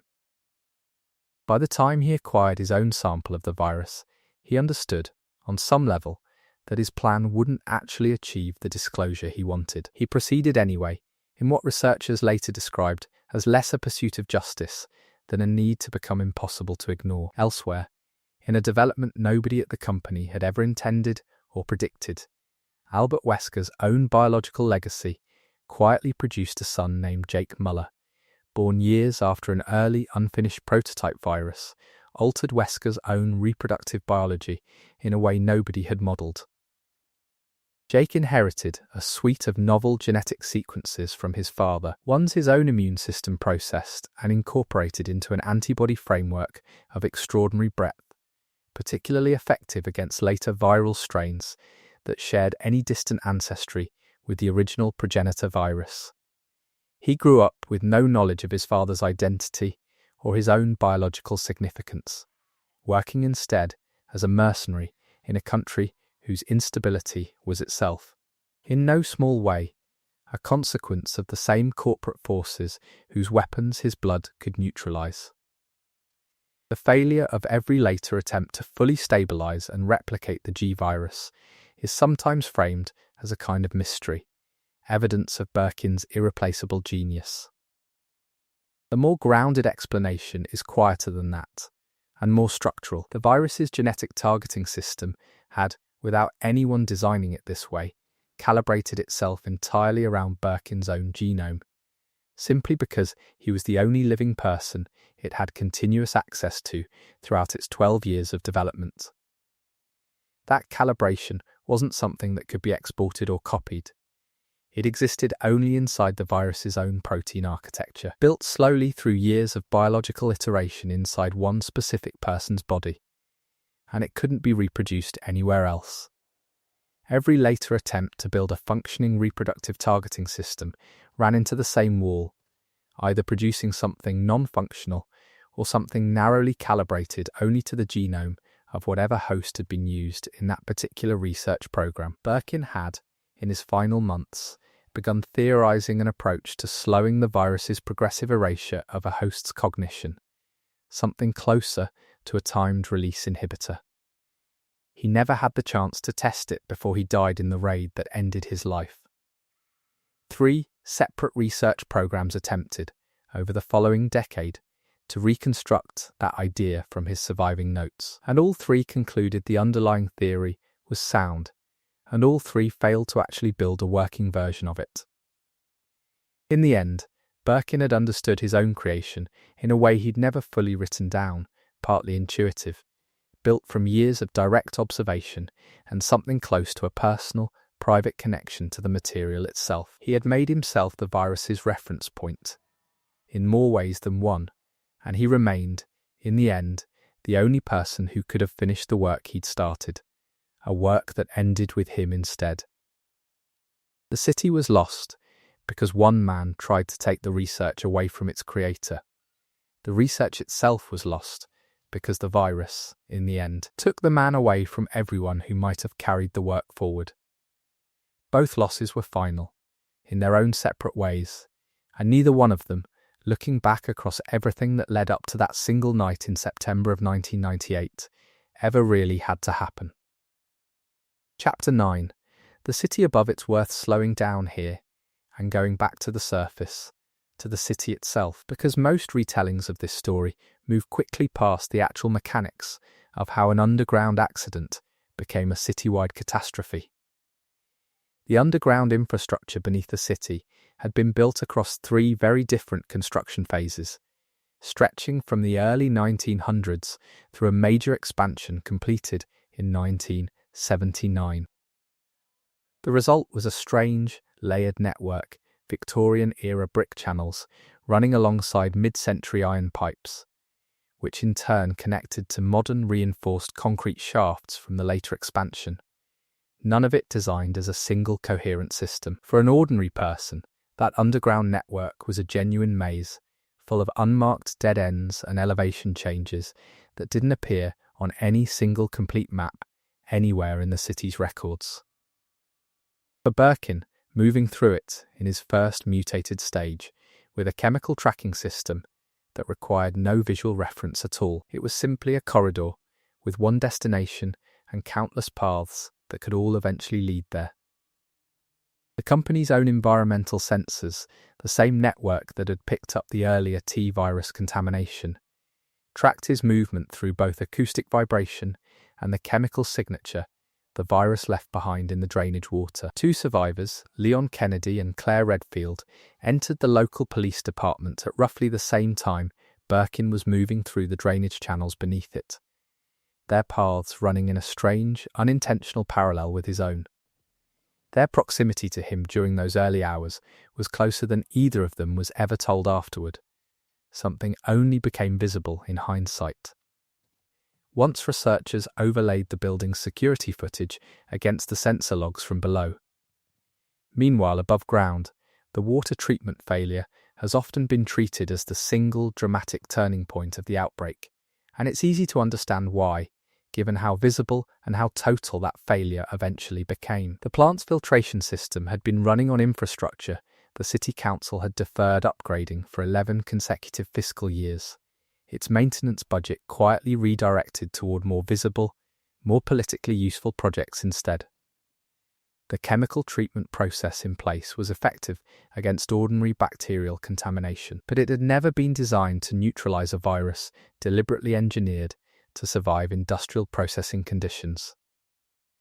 The one piece of equipment that might have actually degraded the viral envelope, a UV treatment system, had been sitting offline for 6 weeks already, waiting on a parts order nobody had flagged as urgent. The first confirmed cases on the surface appeared in a northeastern residential district, a neighbourhood whose older pipe infrastructure connected most directly to the lowest, least protected filtration stage in the entire system. Those residents began showing symptoms within about 36 hours of the original spill, and at first the presentation looked almost exactly like a severe strain of seasonal influenza, nothing that would have raised any particular alarm on its own. High fever, sensitivity to light, a slow, progressive stiffening of the muscles, and a strange darkening beneath the skin that the first attending physicians simply documented as an unusual, unexplained rash. The city's general hospital saw a 17-fold increase in admissions, with overlapping symptoms within just 48 hours of the spill, a spike large enough that several physicians independently filed requests for outside consultation. None of those requests ever received a response before the hospital's own communication lines were quietly compromised.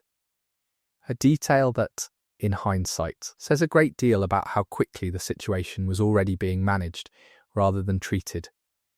The company, as mentioned earlier, was aware of the contamination within about 6 hours, and their internal alert was routed not to any public health authority, but to a crisis management team with standing orders never to contact municipal authorities under any circumstances. Their plan wasn't containment in the medical sense at all.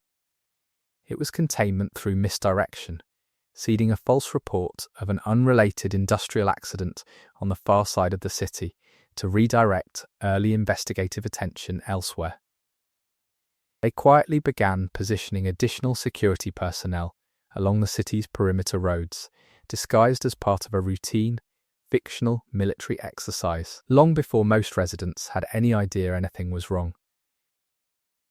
They began drafting the cover story that would eventually explain the destruction of the entire city as a tragic industrial accident, and they began that work while the city's residents were still asleep, still unaware their tap water had already changed. It's a strange, quiet kind of horror, thinking about it slowly like this. Not the creature in the sewers, but the small, ordinary bureaucratic decisions being made in offices far away decisions that had already sealed the city's fate before most people there had even woken up that morning.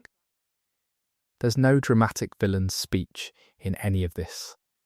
Just memos, quiet phone calls, a duty officer logging an alert and going back to his console, because that was simply what his job required of him that night. The rats moving through the pipes, the false reports being seeded, the physicians whose requests went unanswered, all of it moving in parallel, none of it visible from any single vantage point until much later, when someone finally had reason to piece it all together. That's often how these things work, in the end. Not one single dramatic failure, but dozens of small, disconnected ones, each individually explainable, each one quietly compounding into something no single person could have stopped alone. Chapter 10. What stayed in her blood, going back briefly to Sherry. It's worth spending more time on what actually happened inside her body after the vaccine worked, because the story doesn't really end with her survival. Quiet as that ending sounds on its own, the antibodies that formed in the aftermath weren't a planned outcome of Annette's original protocol. Her notes had been designed simply to destroy the embryo and return Sherry's immune system to something close to its normal baseline.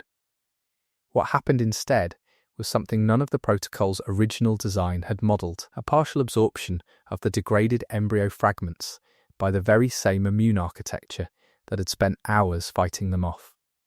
Researchers who studied this years later were never able to recreate it under any controlled conditions, which suggests it depended on a very specific, very narrow set of circumstances that likely can't be reproduced deliberately. The arrested aging that eventually became apparent in her case wasn't noticed right away. In the immediate aftermath, medical staff were focused entirely on her acute symptoms, the fever, the trauma, the evidence of partial embryo integration. It became visible only gradually, over months and then years, as her standard developmental benchmarks slowly began to diverge from what would normally be expected for someone her age. The leading theory that eventually emerged connects this to the virus's own built-in resistance to programmed cell death, the natural process that drives ordinary human aging, a resistance that appears to have been partially transferred into her own cellular regulation through the antibody process. She wasn't immune to aging outright.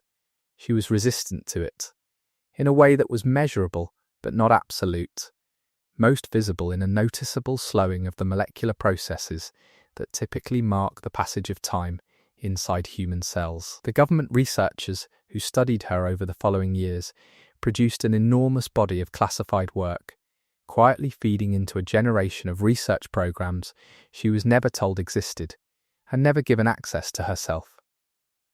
She was told only that she was being monitored for reasons related to her exposure. She was never told what that monitoring was actually finding, or what it was eventually being used for.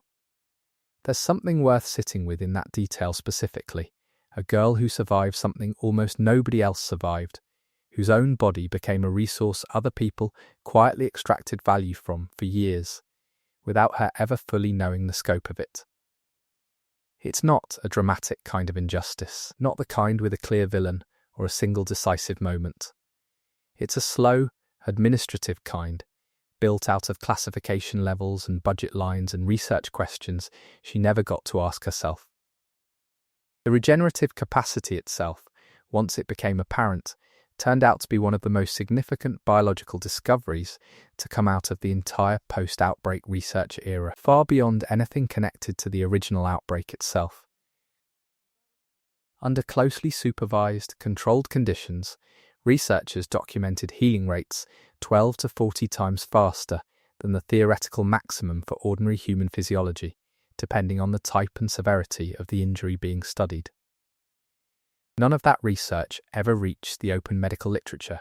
It stayed classified, compartmentalized, folded quietly into weapons-adjacent programs that had little interest in what it might have meant for regenerative medicine more broadly. It's a strange kind of loss, when you slow down and think about it. Not just the personal cost to one person, but the wider cost of a discovery like that, never reaching anyone who might have used it to help people outside a classified research program. The psychologists who worked with her across those years consistently noted the same pattern: high intelligence, careful emotional control, and a quiet, private refusal to accept her circumstances as either appropriate or permanent, no matter how compliant she appeared on the surface. She never seemed, even from the earliest interviews on file, to believe this was simply how things were meant to be. That detail sits quietly in the reports, noted more than once, acted on by no one who had the authority to change anything. It's easy, telling a story like this one, to focus entirely on the mutations, the standoffs, the chase through the underground tunnels. Those are the loud parts, but the quiet parts, the years afterward, tend to say just as much about what this virus actually cost. Her city lost its name to an accident that wasn't really an accident at all. Her father lost himself to a compulsion he never chose. And a 12-year-old girl spent years of her life as a data point in someone else's research file, healing faster than anyone around her and aging slower than anyone should. Chapter 11. The machinery behind one man. It's tempting, telling this story, to focus almost entirely on Birkin, because he's the person at the centre of nearly every dramatic turn in it. But it's worth slowing down and looking at the wider machinery that made his work possible in the first place. Oswell Spencer never personally touched a syringe in any of this. He never stepped into a containment suite or watched a mutation unfold through reinforced glass. His role was quieter, and in some ways more foundational than that. He was the one who recognised, almost instantly, what the progenitor virus could become in the hands of someone willing to pursue it without limits, and he spent the following decades quietly building an organisation capable of pursuing exactly that. Umbrella, as a company, presented itself publicly as a pharmaceutical business, and in a narrow, technical sense, that was even true. It did produce medicine. It did hold patents. It did generate the kind of revenue that let it operate without drawing much outside scrutiny. But underneath that public structure sat a second, much smaller organisation, one built around Spencer's original vision, funded quietly through the profits of the first, insulated by layers of subsidiaries and shell entities that made it nearly impossible to trace from the outside. Every major figure in this story passed through some version of that structure at some point. James Marcus with his leech research, Birkin with his obsessive pursuit of a stable mutation, even Alexia Ashford working in near total isolation at the company's Antarctic base. It's worth pausing on Alexia for a moment, since her presence in this story is often reduced to little more than a source of professional jealousy for Birkin, a detail rather than a person in her own right. She was, by most accounts, a genuine prodigy, placed into a position of real research authority at an age when most people are still in school, working on her own viral research entirely separate from anything happening beneath Raccoon City. Her presence in the story matters here mainly because of what it reveals about the company's culture more broadly, an institution willing to hand enormous, largely unsupervised power to extremely young researchers, so long as their results kept the board satisfied. That pattern wasn't unique to Birkin, in other words.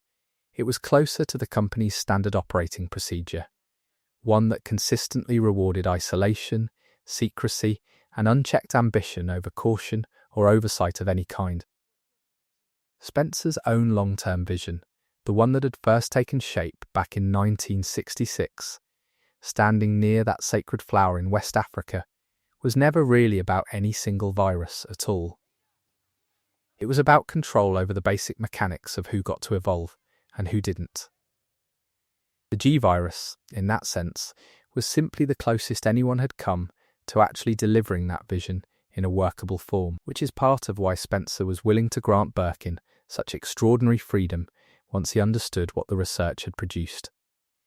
It's also, in a colder sense, why Spencer was so quick to try to seize it back the moment it was finished, and so willing to have Birkin killed the instant he sensed the possibility of losing control over it.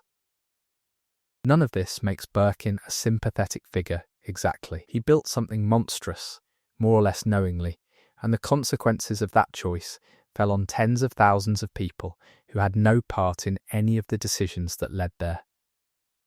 But it's worth remembering that the structure around him, the funding, the isolation, the total absence of any real oversight, wasn't incidental to what happened.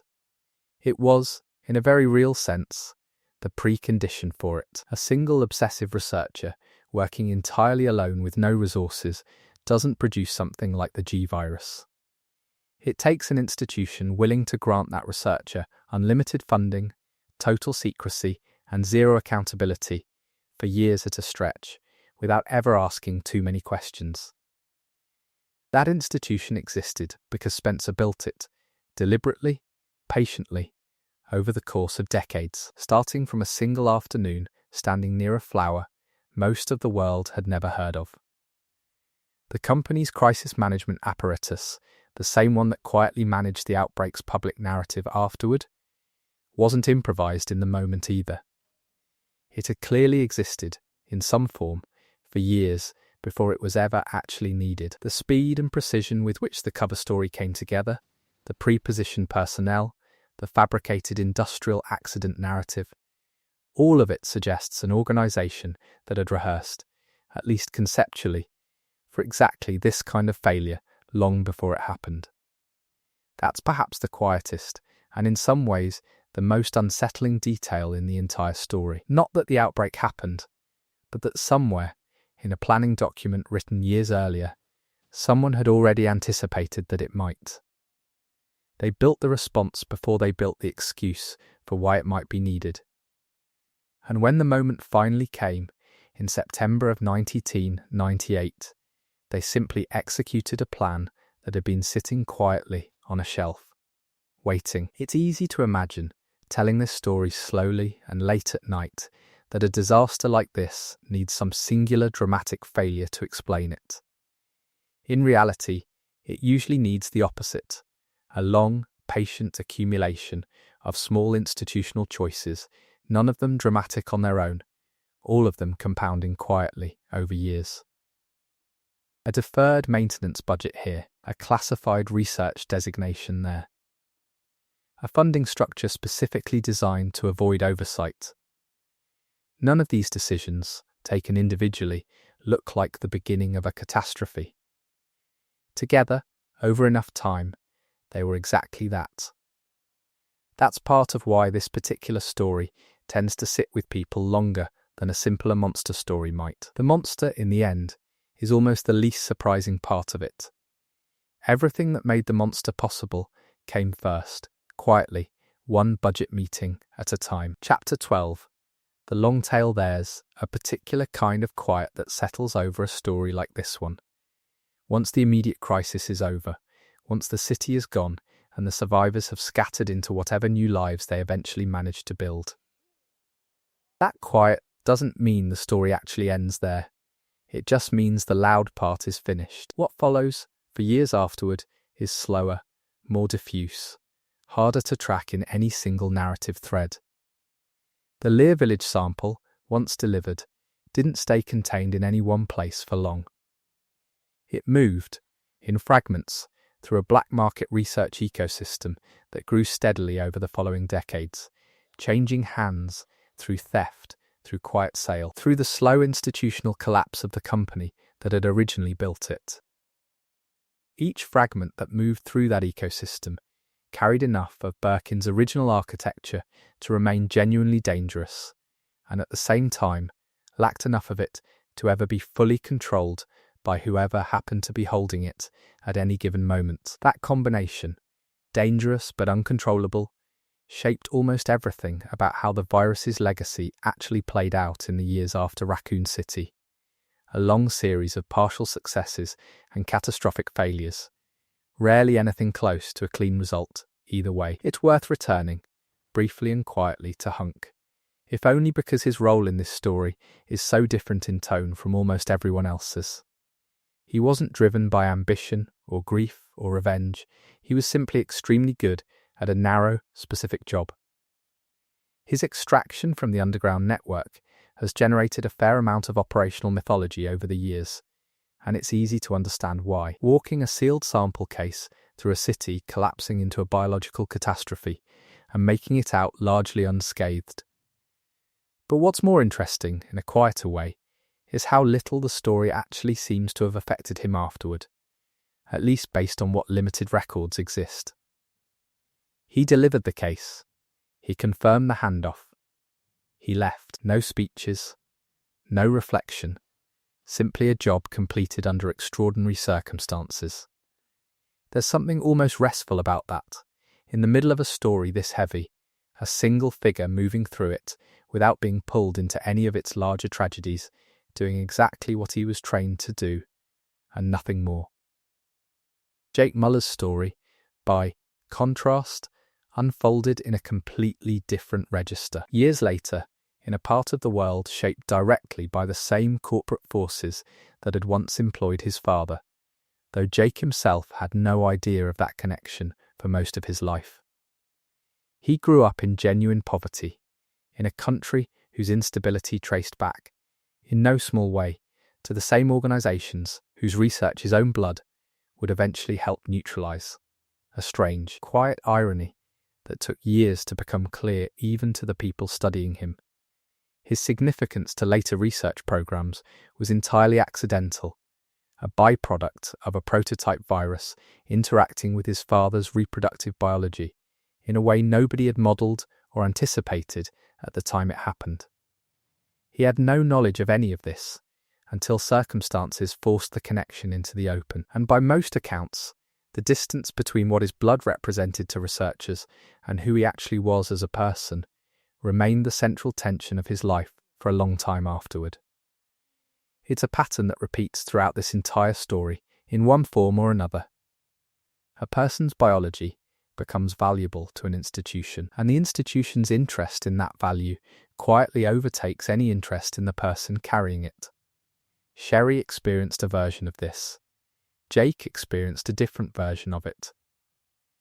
Lisa Trevor experienced perhaps the earliest and most extreme version of it, decades before either of them were born, trapped in a mansion, absorbing one failed experiment after another, until her own body accidentally produced something extraordinary. None of them asked for what happened to them. None of them consented, in any real sense, to becoming the foundation for research programs that would outlive the people who started them, and in some cases, outlive the very city where it all began. That's part of what makes this story different from a simpler monster narrative, the kind where a single creature causes a single clear disaster, and the story resolves once the creature is gone. This story doesn't resolve that way, because the creature was never really the point. The virus itself, as sophisticated and biologically remarkable as it was ultimately just a tool. The real story sits in the decisions made around it, who funded it, who covered it up, who profited from its aftermath, and who was quietly used without full understanding or consent to advance it further. Birkin, in the end, wasn't a mad scientist in the simple cartoonish sense the phrase sometimes implies. He was a deeply talented, deeply isolated person who spent his entire adult life inside an institution that rewarded exactly the qualities that eventually destroyed him. Ambition without limit, secrecy without accountability, and total detachment from the human cost of his own results. Spencer built that institution, deliberately, over decades, and it eventually consumed him too, in its own quieter way, the moment his own creation turned against the very company he'd spent his life building. Annette solved the mathematics that made the virus possible, and gave that solution away without asking for credit, and died on a skywalk trying to reach the one person who could no longer recognize her voice. Sherry survived something almost nobody else survived, and spent years afterward as a data point in files she was never allowed to read, healing faster than anyone around her while quietly refusing, in her own private way, to accept any of it as normal. Hunk simply did his job, and walked away from all of it, largely unmarked, one of the very few people in this entire story who seems to have emerged from it more or less intact. Every research program that came afterward chased the same result Birkin had reached almost by accident: 12 years of isolation, obsession, and a single dying man's desperate choice. And none of them ever managed to reproduce it, because the thing they were chasing had never really been a formula in the first place. It had been a person. That's usually how these stories end, if they end at all. Not with a final battle or a clean resolution, but with a long, slow scattering, fragments of research, fragments of memory, fragments of people, spreading outward through institutions that never really understood what they were holding.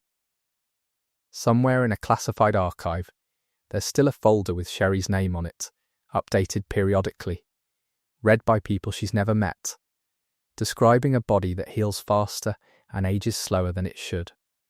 The last living trace of a virus that was never meant to exist in the first place, born from a father who loved her, and then, for a few terrible hours, couldn't remember that he did. The city is still gone. The lab beneath it is still gone. The man who built all of it is still gone.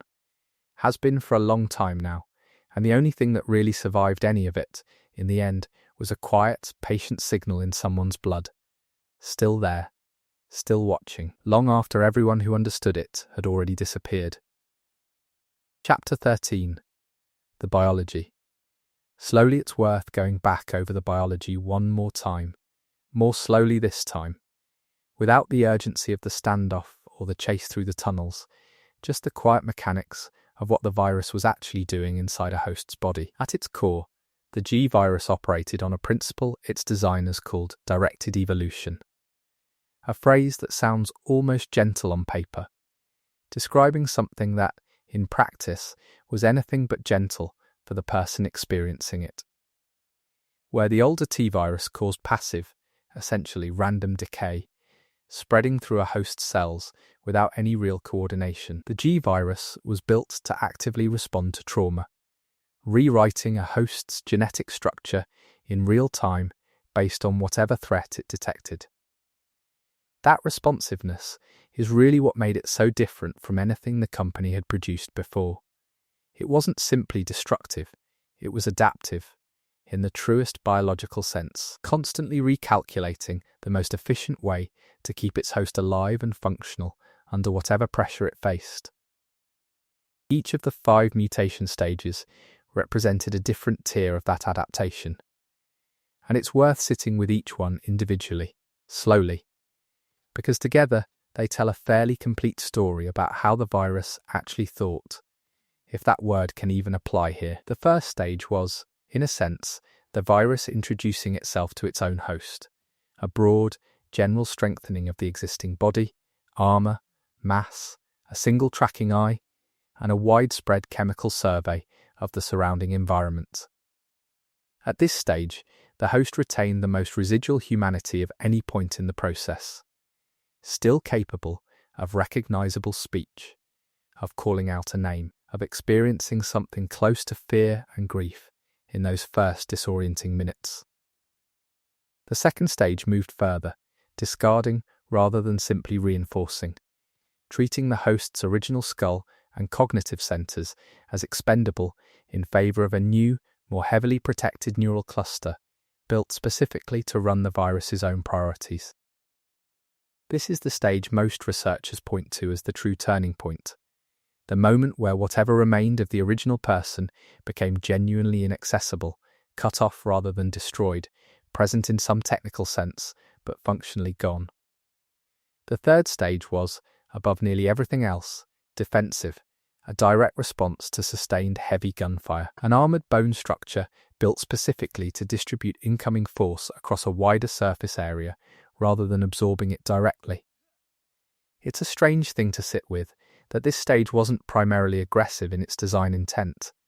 It was closer to an engineering solution, an urgent structural response to a very specific problem, built out of desperation rather than any offensive plan. The fourth stage stripped almost everything back down again, discarding the upright posture and the elaborate armour in favour of raw speed and a single overwhelming weapon, the enormous reinforced jaw that defined this final configuration. By this point, the virus had clearly moved past any interest in its original reproductive goal, at least temporarily, prioritizing pure survival above everything else. A single-minded response to a threat it could no longer out-armor or out-heal. There was, in theory, a fifth stage described in Birkin's own research notes, one that was never fully observed under controlled conditions, and remains, even now, mostly theoretical, a final configuration that his own thesis suggested but that circumstances never allowed anyone to actually witness. What's notable, moving slowly back through all 5 stages together, is how consistently reactive the entire system was. The virus wasn't executing some fixed, predetermined plan. It was responding, moment to moment, to whatever damage or threat its host encountered. That reactivity is part of what made it so difficult to predict, and so difficult to counter using conventional tactics. A weapon that adapts specifically to whatever is being used against it doesn't have a single fixed weakness that can simply be identified once and exploited repeatedly. The reproductive mechanism, running alongside all of this the entire time, followed its own separate logic, largely disconnected from the defensive escalation happening in the mutation stages themselves. That system worked by maintaining a continuous chemical map of the host's original genetic profile, using it to scan the surrounding environment for compatible matches, a constant, quiet background process running underneath everything else the virus was doing. The compatibility threshold itself was remarkably narrow, requiring roughly 68% shared genetic material for a viable implantation, a bar that almost nothing outside a direct blood relative could ever realistically clear. This narrowness is actually one of the more interesting details in the whole design, because it meant the virus, for all its raw destructive power, was in practice an extremely poor tool for mass biological weaponization, exactly the opposite of what most of the people funding it actually wanted. Every other viral platform the company produced was built around easy transmission, spreading as widely and as quickly as possible. The G virus did almost the opposite, narrowing its reproductive options down to an almost impossibly small pool of compatible hosts. That contradiction, an extraordinary piece of biological engineering that was simultaneously useless as a scalable weapon, is part of why so many later research programs tried and failed to modify it, to loosen that narrow compatibility window without losing the coordination that made the virus function in the first place. None of them succeeded, largely for the same reason mentioned earlier. That narrow targeting system had been calibrated entirely around one specific person's genome, built slowly over 12 years, and it simply couldn't be transplanted into a new host genome without losing its precision entirely. It's a strange kind of irony, sitting with it slowly like this. The very thing that made the virus so remarkable, its precision, its adaptiveness, its refusal to spread indiscriminately, was also the thing that made it almost impossible for anyone else to ever fully replicate or control. Birkin had built something closer to a single, unrepeatable biological signature than a true weapon platform, something that existed in its complete and functional form for exactly as long as he did, and not one day longer.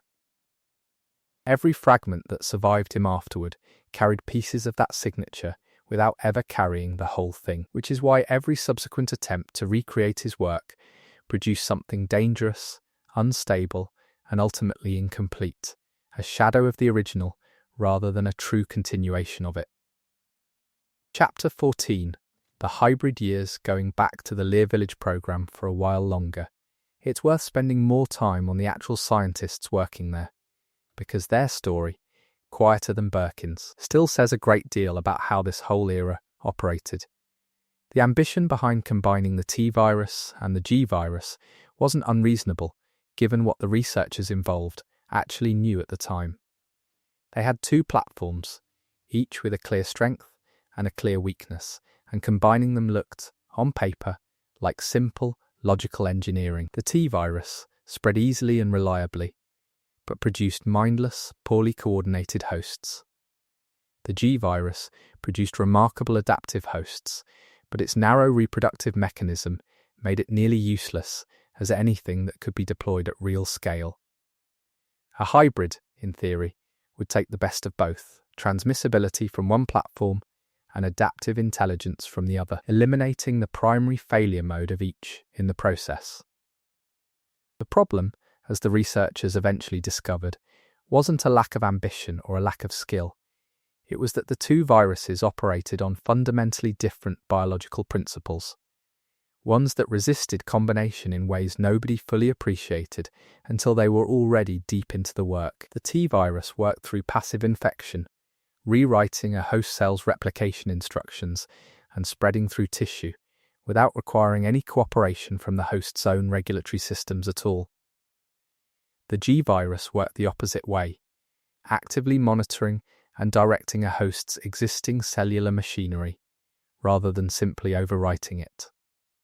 A much more collaborative and much more complicated relationship with the host's own biology.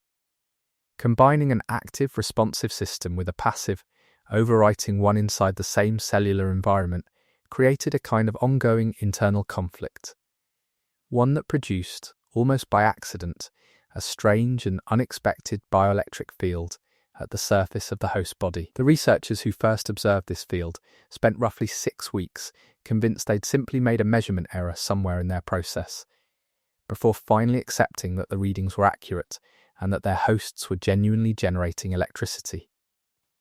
Once that possibility became clear, the weaponization potential was recognized almost immediately, well before anyone had fully mapped out the underlying mechanism producing it, largely because the program itself was operating on a strict client-driven timeline rather than a careful scientific one. The military buyers funding the research wanted a demonstration within a specific window, and the management team overseeing the program had already committed to that deadline before fully understanding what their own scientists were actually building. The scientists themselves raised the standard, quiet objections that research teams tend to raise when institutional deadlines override careful science. Objections that were logged in internal memos and then largely ignored by the people making the actual scheduling decisions. The resulting strain worked, by most accounts, remarkably well for the first 48 hours in a host, generating exactly the kind of tactical advantage the buyers had originally asked for. After that window closed, the same competing biological signals that produced the electrical field began causing severe, progressive neurological damage, even in hosts whose immune response to the initial infection had looked entirely manageable at first. The researchers understood this limitation. They included it clearly in their internal reports. Those reports, though, were classified above the access level of the very scientists who had written them, and were never shared back with the team that might have used them to fix the problem. It's a small, quiet detail, but a telling one. An institution so thoroughly organized around compartmentalized secrecy that even its own researchers were routinely kept from the full picture of the flaws in their own work. Morpheus Duval, the researcher who eventually stole a sample of this hybrid strain, spent years of his career inside exactly that kind of environment before his dismissal. Meticulous, productive, and by every available account, entirely loyal to the company throughout the most scrutinized period of its history. His dismissal came through the company's standard bureaucratic process, a termination letter citing organizational restructuring, a severance package carefully structured to minimize legal exposure, and a non-disclosure agreement he was specifically advised not to challenge. He didn't contact the press. He didn't go to the police. He simply collected his personal materials, signed the paperwork, and left the building, the same quiet, procedural exit the company had clearly used many times before with other departing researchers. His subsequent 2 years remain only partially documented, though what is known suggests a patient, methodical effort to map out the internal structure of the company's various successor organizations, the smaller entities that had absorbed pieces of its research infrastructure after the larger dissolution. That research eventually led him to a facility storing both the hybrid sample and a stockpile of older T-virus warheads, and his eventual breach exploited a narrow, 12-minute gap in the facility's own security rotation. That kind of precision only comes from someone who had spent real time inside a similar security architecture before, which suggests, whether or not it was ever explicitly stated in any surviving record, that his time at the company had taught him exactly how these systems were built, and exactly where they tended to be weakest. His eventual mutation, once he injected himself aboard a ship carrying the stolen samples, differed noticeably from Birkin's own transformation, in part because Duval injected into a healthy, uninjured body rather than a dying one, producing a far less chaotic initial biological response.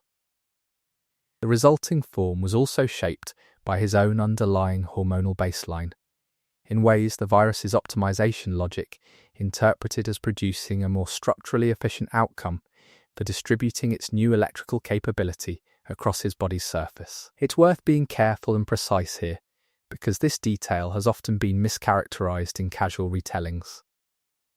The change wasn't a psychological outcome in any sense. It was a cold biological optimization, the virus reaching for whatever configuration most effectively served the specific capability it was building, indifferent entirely to what its host might have wanted for himself. What's most revealing about the entire episode, more than the theft or the mutation itself, was the actual demand Duval eventually made once the ransom situation began. Not exposure of the company's crimes, not destruction of the sample, simply payment, a demand that reads, in hindsight, less like an act of vengeance and more like a severance negotiation carried out through the most extreme means available to him. Curtis Miller's story, by contrast, sits in an entirely different register. The only documented case in the virus's entire operational history where someone deployed it in pursuit of public disclosure rather than money, weaponry, or personal survival. He had lost his sister in the original outbreak, one of the earliest victims, infected before the government had even finished establishing its perimeter.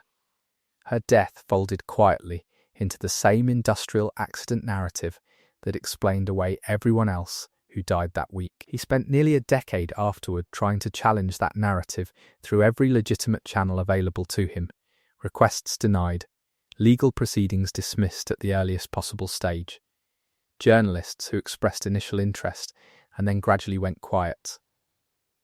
By the time he finally acquired his own sample of the virus, he seems to have understood, at some level, that what he was about to do wouldn't actually produce the disclosure he'd spent years trying to achieve through more legitimate means. He proceeded anyway. The most honest interpretation available, based on everything that survived his case, is that his original goal of disclosure had, somewhere along the way, quietly been replaced by a simpler, more desperate need to become impossible to ignore, regardless of what that finally cost him. Chapter 15. What the records never answered there are pieces of this story that never fully resolved, gaps in the record that researchers spent years trying to close and never quite managed to, and it's worth spending some time on those quieter uncertainties too. Nobody, for instance, has ever fully reconstructed what exactly Birkin intended for the theoretical fifth mutation stage, the one described only in fragments across his surviving notes, never observed under any controlled circumstance. Some researchers believe it represented a kind of stabilization phase, a final configuration where the virus, having exhausted every defensive escalation available to it, would have settled into something closer to a permanent, sustainable form. Others believe it was never really meant to be reached at all, more a theoretical ceiling in his mathematics than an actual biological endpoint, something closer to an asymptote than a destination. Without Annette's full mathematical framework, which existed mostly in her own memory and was never completely written down, nobody has been able to say with any real confidence which interpretation is closer to correct. That uncertainty extends to a lot of the finer details in this story. The exact mechanism behind the arrested aging in Sherry's biology remains only partially characterized, even now, decades later, despite an enormous amount of classified research dedicated to understanding it. The precise reason the reproductive targeting system calibrated itself so completely around Birkin's own genome, rather than some more general human template, is still debated among the small community of researchers who've had any access to the surviving data at all. Some believe it was simply a matter of exposure, that the virus learned what human genetic material looked like the only way it could, by comparing everything against the one continuous source available to it throughout its development. Others believe there was something more specific about Birkin's own altered genome, reshaped as it was by years of related research exposure, that made it a uniquely effective calibration template in ways a more ordinary human subject never could have provided. Neither explanation has ever been definitively confirmed, and at this point, given how much of the relevant research died in the underground facility along with Annette, it seems unlikely that a definitive answer will ever really surface.